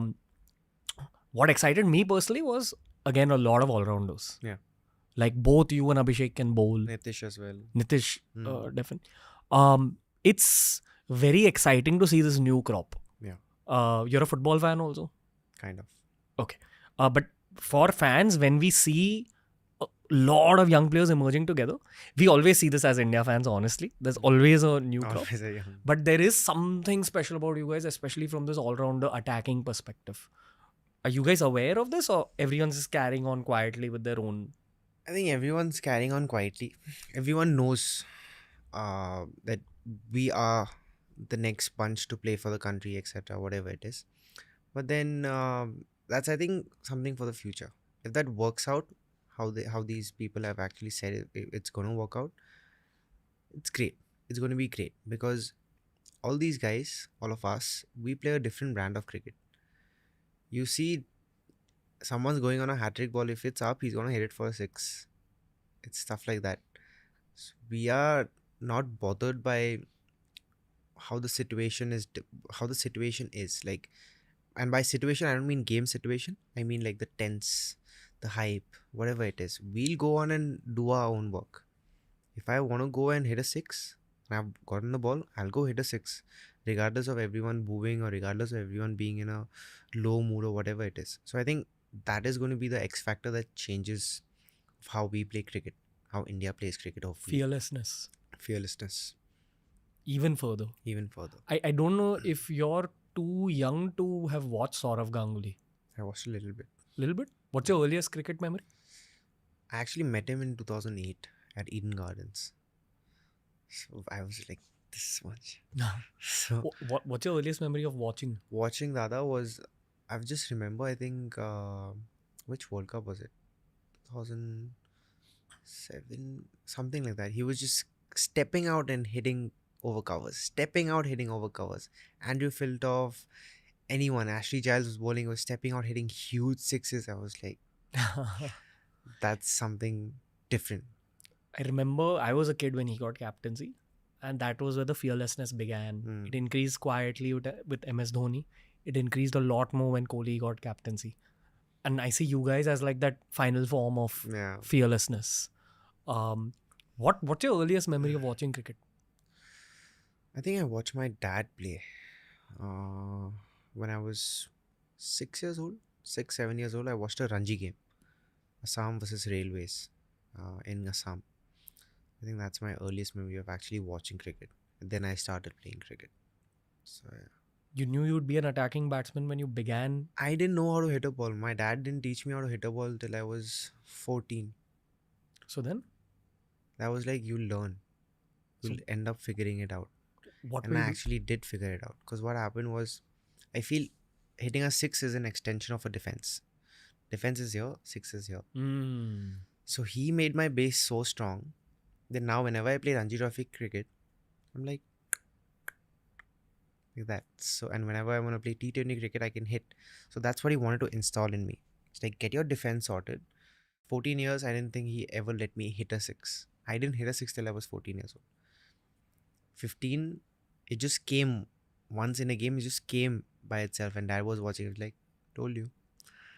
And since then, it started. What is the art of hitting sixes? They say it's a lot of power, but it's the connection. It's the connection and the angle of the bat and the trajectory of the ball. It's three things. You can never hit sixes with a straight bat. It'll always go up. You won't get distance. It's always a slightly crooked bat. The ball's got to go flatter. And the point of connection. Whether you connect it ahead, whether you're connecting it behind. So I think those three things. What's it like facing 155 Ks?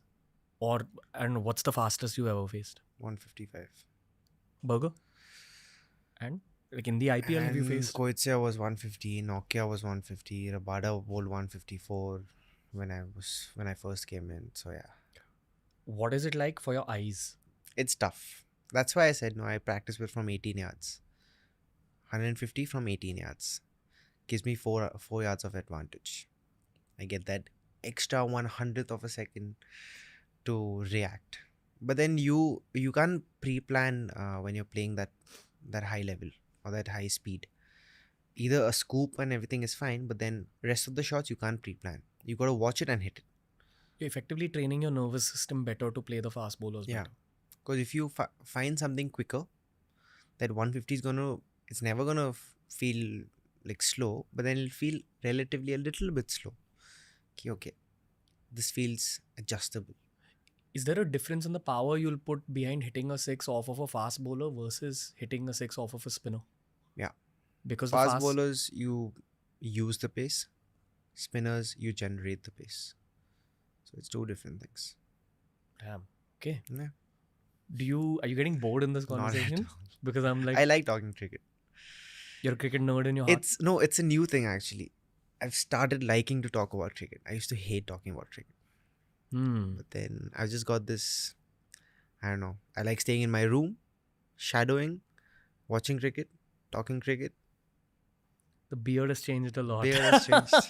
2.0.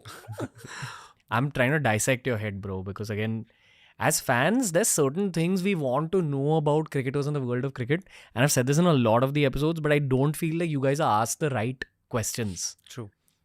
Do you feel that the broadcasters don't extract the right knowledge? See, a cricketers or anyone is not gonna put his hand up and tell you something. If you want to know something, you've got to ask the right questions in the right way. Only then, because we get very defensive very quickly because it goes on a live public this podcast is going to go reach millions of people, right? So we get very defensive, and that is again with the whole trolls and social media thing, because a small thing will get taken in a bad way. So we get very defensive on how we want to say it and what we want to say. So you've got to ask the right questions, and then everyone will, I think, open up. Yeah. Because of the show, I get to meet people from the world of politics, film, cricket, business, everything. Yeah. And I've realized that each world has their own fabric, like their own DNA. I feel really bad about what had happened to KL and Hardik on Karan Johar's talk show, because it's like two different worlds meeting, and the mix, the bhurji was not good. Yeah. And that actually led to a lot of cricketers not coming on talk shows now. True. I hope that's changing. I feel like that's changing a little bit now. Yeah, because you see a lot of people coming here, right? A lot of people are coming here, and there's no second thought to it. Hmm. Um, Maybe not in the middle of a tournament, but I think when someone has time and someone wants to speak their mind, I think it's a good conversation. That's all people want. That's all cricketers want. If I want to show something out to the people, I want them to either learn from it, or I want them to understand my perspective, which equals to a good conversation. And as long as that's happening, I don't think anyone's going to mind.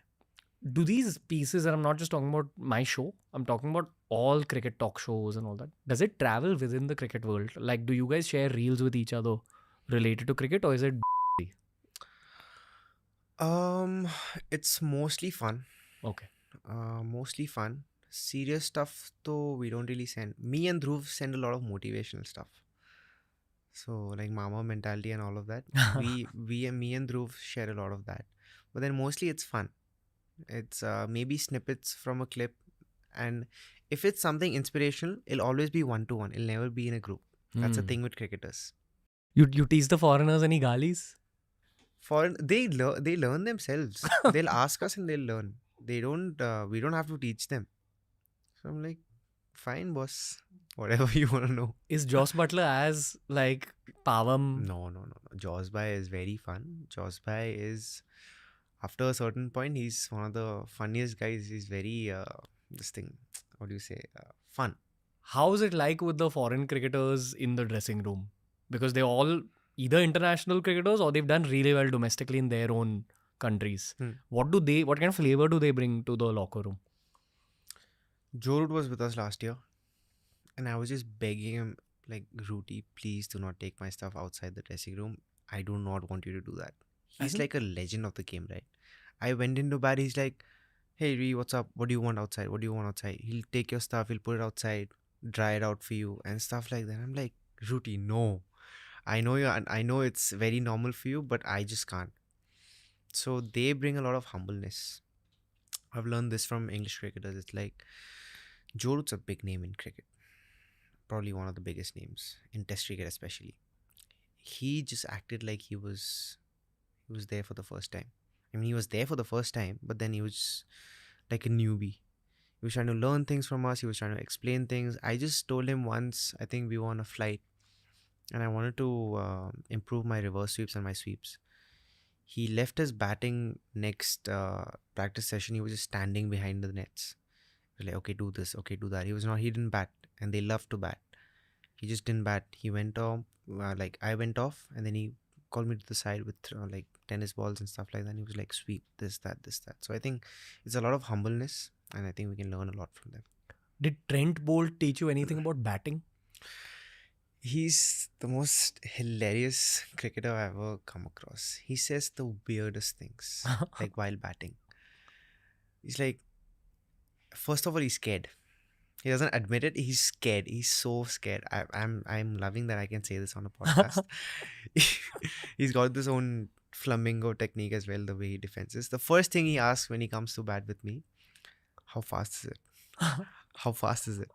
I'm like, Bolte, it's fine, just coming straight on. And then first ball he gets boom hit on the pad. He's like, mate, that's not slow. That's very fast.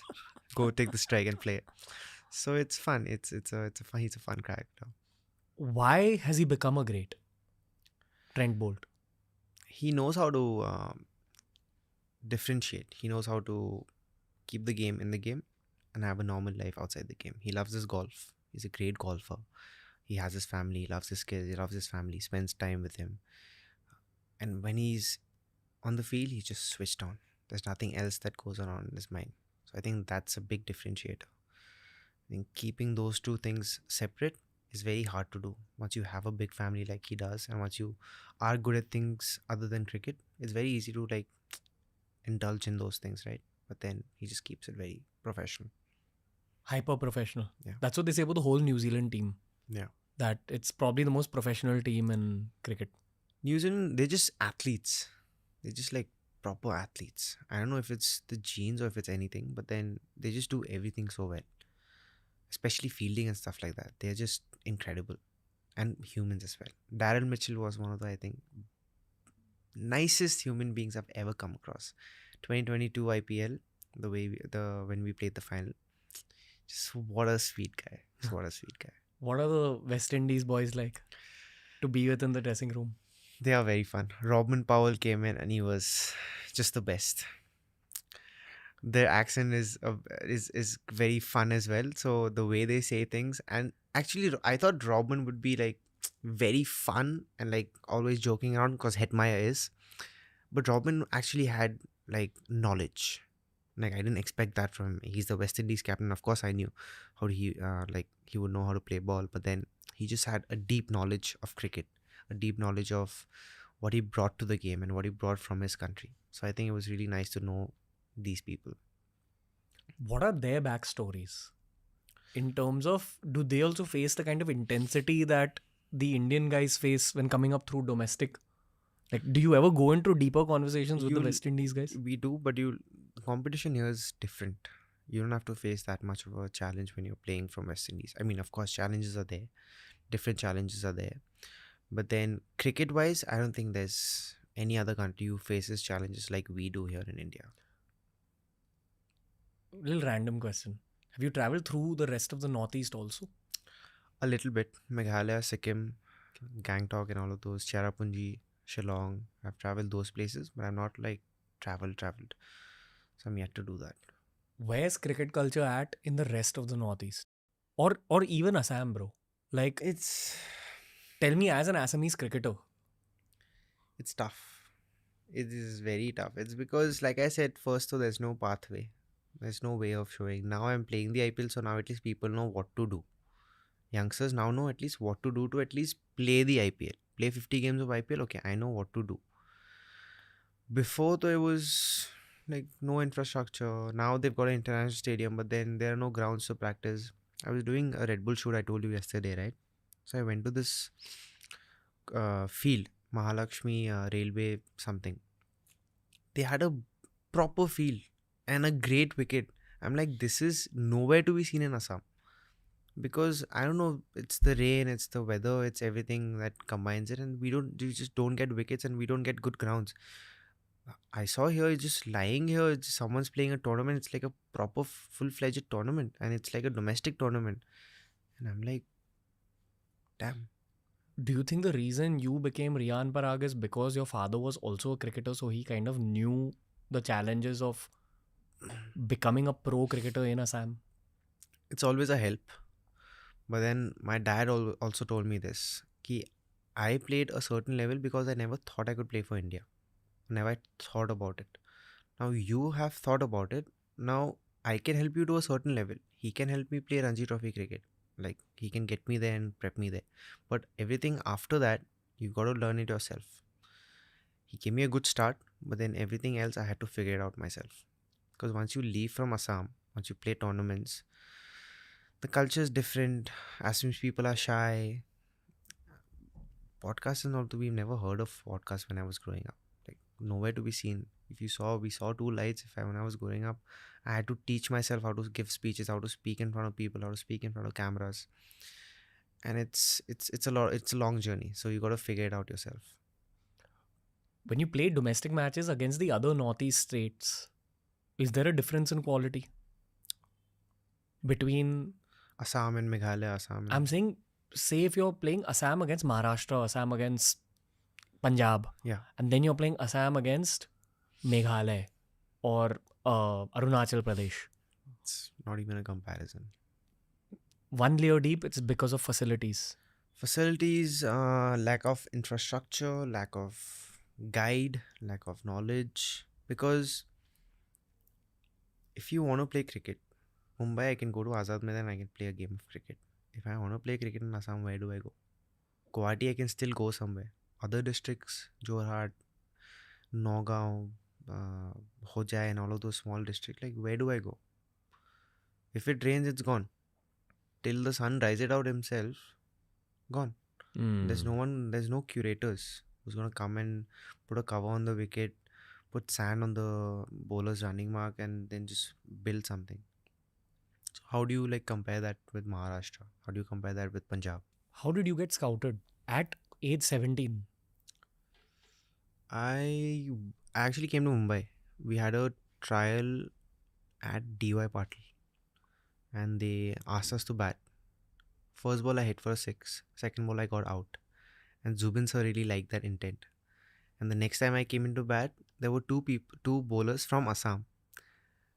I don't know if it was luck, if it was anything else, but those two bowlers were bowling, and I had played them the whole of domestic and the last 4 5 years. So I got like 50 of 12, 13 balls, and then I got drafted in. And once I got in, Are there undiscovered Riyan Parags out there in the Northeast? I think so, yeah, because a lot of people can't play. It's as simple as that. If someone from Nagaon wants to play and he wants to come to Guwahati, he's going to have to travel 3 hours, 4 hours every day to come and practice properly. How is that possible? Because they can't afford to live in Guwahati and play. So now, how is that guy going to come and play and make it big? So it's tough. How do you feel about this city, bro, or even a city like Delhi or Bangalore, after you've grown up in Assam's best city, which is Guwahati? Yeah. There's still a cultural difference. Huge. How do you feel about cities like this? I'm not just saying from the cricket perspective. Just generally life. How's it different here? I think it's so much easier. Here, Yeah. everything's available. Everything's available. Now I'm in my hotel room. I want something. I'll just dunzo it. Or Instamart or whatever that is, right? I'll just do that. That's not the case there. We have to go, and it's a very small thing. I can go out and buy it. It's no big thing. But then in Mumbai, I don't even have to step out of my house. I can get everything on my doorstep. So yeah, like going out places, whether you want to party, whether you want to go for a brunch or sundown or anything. Like I have to be selective in Guwahati. If I want to go out, I'll have to only go out on a Saturday because that's when the crowd will be there. Mumbai, I go any day of the week. There'll be nice crowds and there'll be people around, so I can hang out and chill. There'll be nice spots. Some places will be shut by 10 o'clock in Guwahati, Do you, so it's different. do you feel people are more harami here? It's a great way to put it. I feel it's the exposure people have had, and people back home are very naive, um, and they perceive the world in a different way than how people perceive the world here, because there's a lot of things to keep in account for. You got a lot of people, a lot of jobs, a lot of cars, this that. Back home, it's a very simple life. You go to work, you come back, eat with your family, stay with your family, sleep, and just do the same thing tomorrow. There are so many variables here.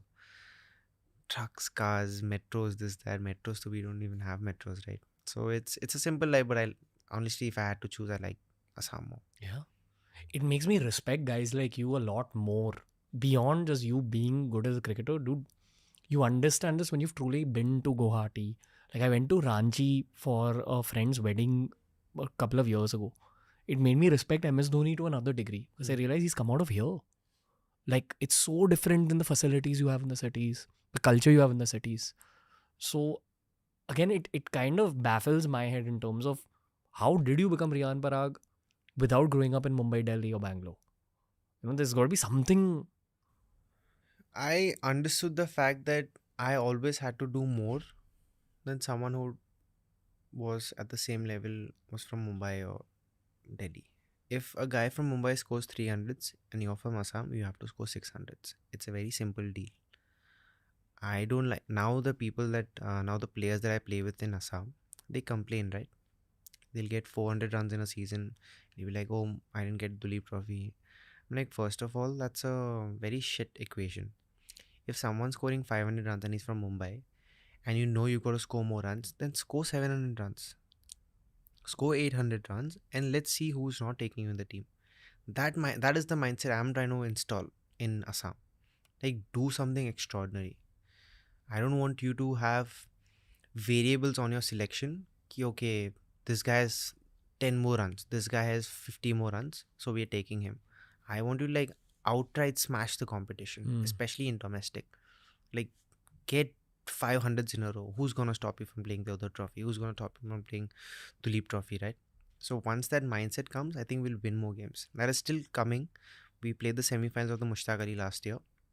For Assam, that's a big thing. So we'll slowly get there. Don't knock on the door, break it down. Yeah, absolutely. Like you Huh? don't give people a chance to, raise a question or any doubt. I feel like there's a bit of a return of the East Zone that's happening with yourself, Yeah, Abhishek Purell. yeah. Um, who Kumar else? Kushagra played. Yeah. There are these East Zone cricketers who are coming up. Yeah, It's very nice to see. yeah, Um, I also feel like East Zone brings a certain kind of fire. yeah, We know that through Saurav Ganguly. There used to be a cricketer called Rana De Bose when I was growing yeah. up. Fast bowler, right? Yeah. Want to see that East Zone come up again. Random kind of unrelated question, but do you go to Kamakhya Devi? I do Yeah. a lot. Yeah. How do you feel about it? You know, it comes up a lot on our show. It's you have to go there and feel it for yourself. When you go down, like at the bottom, is when you feel it.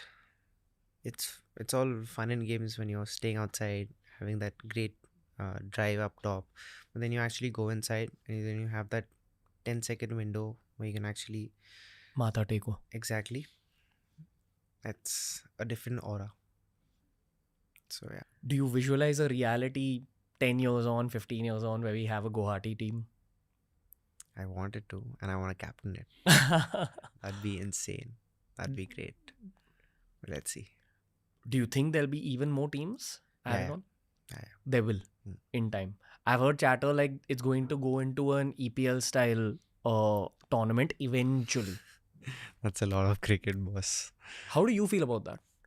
I can't play 40 games in a season. Imagine 40 games in a season. That's a lot.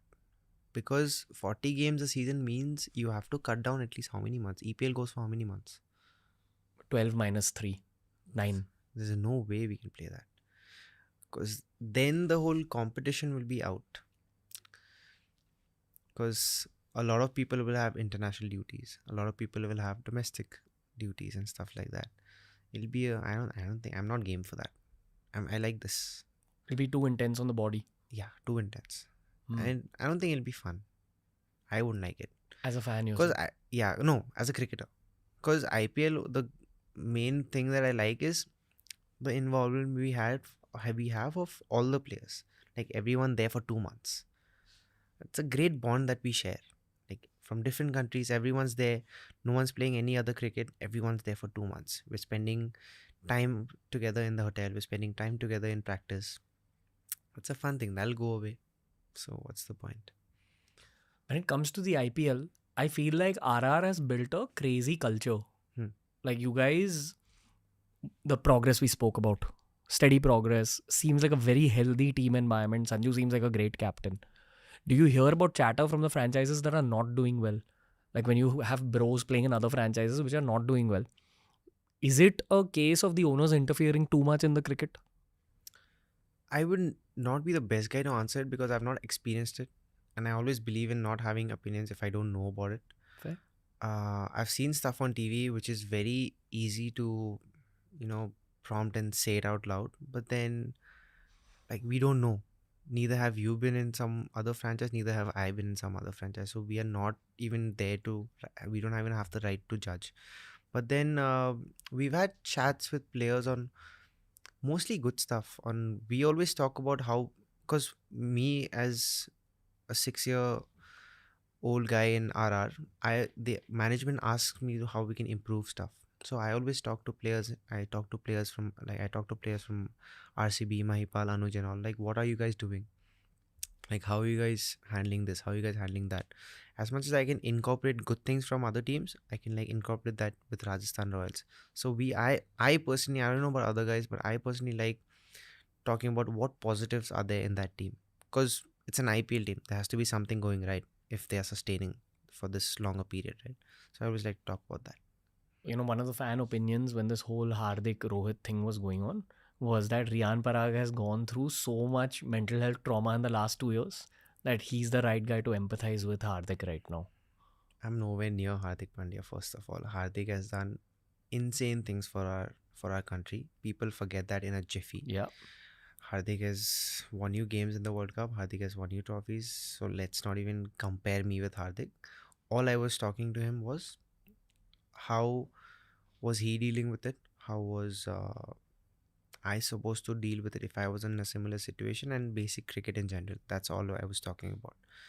This whole sympathizing, empathizing Hardik Riyan Parag to Hardik Pandya, that's bullshit. Yeah. I'm nowhere close to him to even do that. He's one of the best cricketers in the world right now. Yeah. And we're all waiting to see him Yeah, come to the forefront, which yeah, I anticipate he will this yeah, World Cup. for sure. Um, it's a bit of a brutal question, but you're a professional cricketer. And after speaking to you for almost like 2 hours, I think we're talking, I've gotten to know you a little bit as a guy also. Yeah.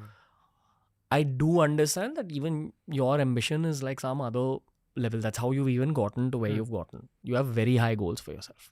Now, when you're aiming that high and you're seeing how the media or some fans have treated, a great cricketer like Hardik, this might happen with you also at some point in the future. But today they are like celebrating Riyan Parag's rise, and then tomorrow again they start shitting on you. What happened with Shubman? Yeah, Last year, I think 890 runs or 800 something. some, and this year now people are starting to shit on him because GT didn't have a great season. Such an up and down curve. Are you like ready for that phase? That's the thing. I've had to face it when I was 18, 19 years old. Now, if I've gotten away from that, if I've overcome that, now I have this shield. Abhi, that's unbreakable. That's what I was talking to Anand Chulani with. I was talking with Anand Chulani, and we were speaking on what would you name your movie? I'd say Unbreakable. Because being a kid, having to deal with all of that, and then coming out on top is the greatest thing that I've done in my life. Like, period. Cricket and all, baad mein, that is the biggest achievement of my life. Coming out of this and having the season I just had. Now I'm sorted. Like I said, I have this small group of people whose opinions matter to me. Everything else is just like loud noise, white noise, whatever it is. Good, bad, anything. They asked me when I reached the airport in Guwahati. They were like, "How are you feeling?" Everyone saying good things about you. And I was like, last year I came after the IPL. I was alone in this airport. My dad came in this car, came in the same car, and we went off home. Now you guys are coming because I've had a good season, which is well and good. I appreciate you guys coming, but then none of this actually matters to me, because they say this in English, in a quote, right? If your phone's not ringing when you're suffering, don't pick it up when you're on top.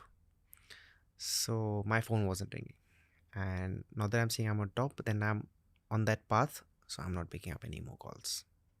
No new friends? No new friends. That's an actual mentality you have, I feel now. Yeah. Right? Little bit blocked out. Want to just stick to your own crew. Well blocked out. How many people want to be your bros now? A lot. You were able to pick it up? Yeah. Because they were not there, no, last year.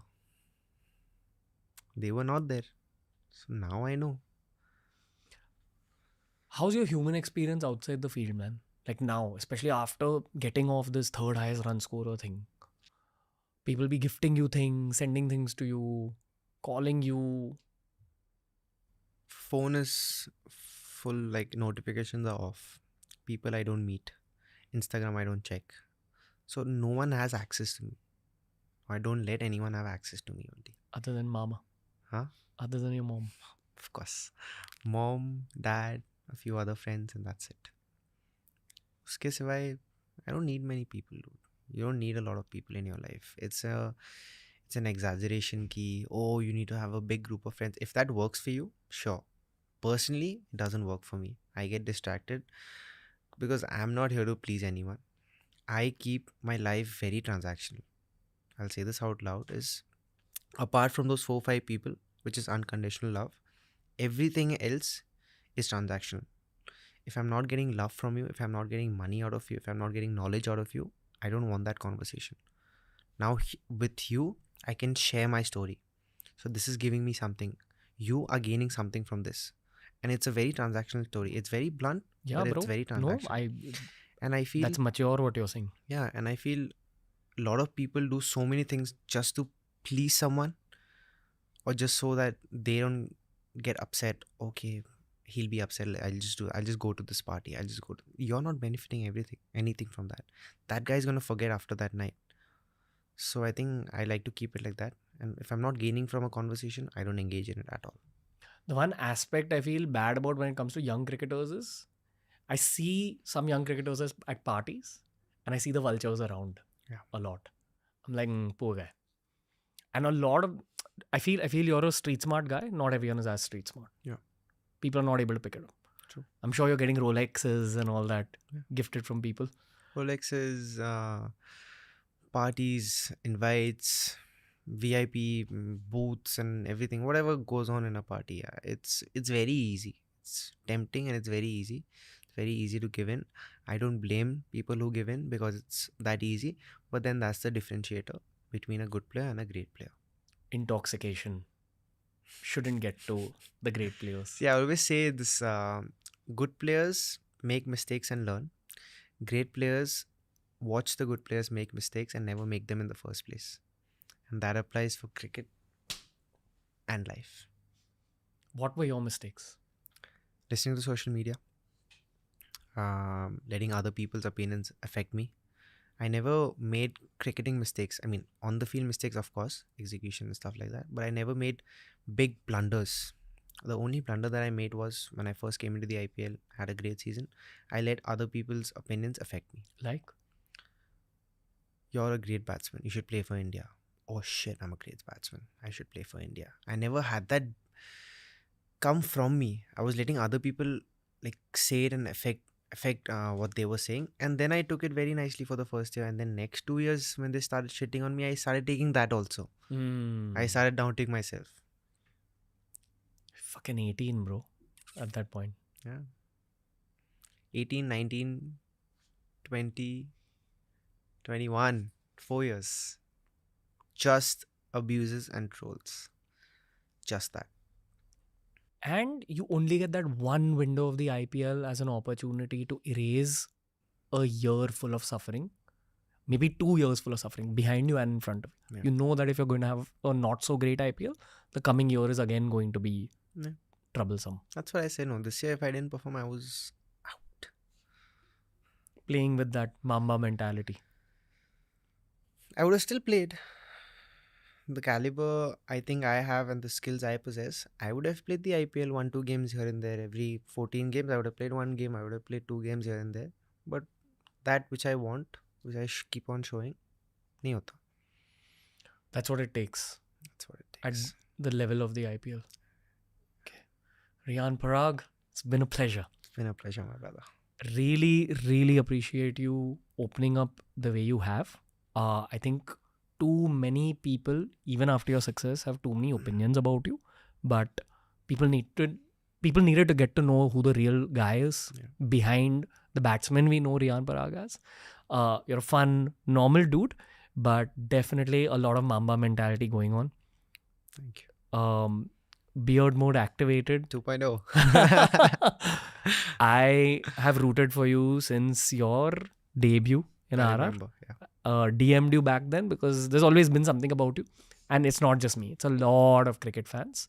While the whole world was abusing you, bro, the one thing I think cricket fans need to understand is these are 18, 19, 20-year-olds that you're speaking about online. And somehow, maybe because of your family, you've been able to survive that whole barrage and come out on top. Yeah. I don't know how many people actually sink. And I'm sure there's a lot of people who sink. A lot of people. So, a lot of respect, man. Really rooting for you. Thank you. Take that story of the East Zone ahead and take the Indian team ahead, bro. All the best. You are going to be playing in this jersey very soon. Just all the best, man. All the best wishes. Thank you, bro. So much. Thanks. That was the episode for today, ladies and gentlemen. Riyan Parag has just left the studio. What I am left feeling at the end of this conversation is a feeling of intensity. I always feel this after I've spoken to any of the cricketers we've had on the podcast. These guys are living a very different, intense, scrutinized reality. And to flourish within that intense, scrutinized, different reality is the actual game. How do you take care of your mental well-being? How do you take care of the improvement of your mentality? This was a very psychological conversation when it comes to the world of cricket. Had a blast creating this for you guys. I'd love to know what you thought of this one. We'll also link all our cricket conversations down below. We have a Hindi channel as well where we've uploaded a bunch of Hindi conversations with cricketers. We'll link those as well. But until next time, guys, from Ranveer and the team, Cricket Podcast will return. More epic episodes will return. And we will see you later.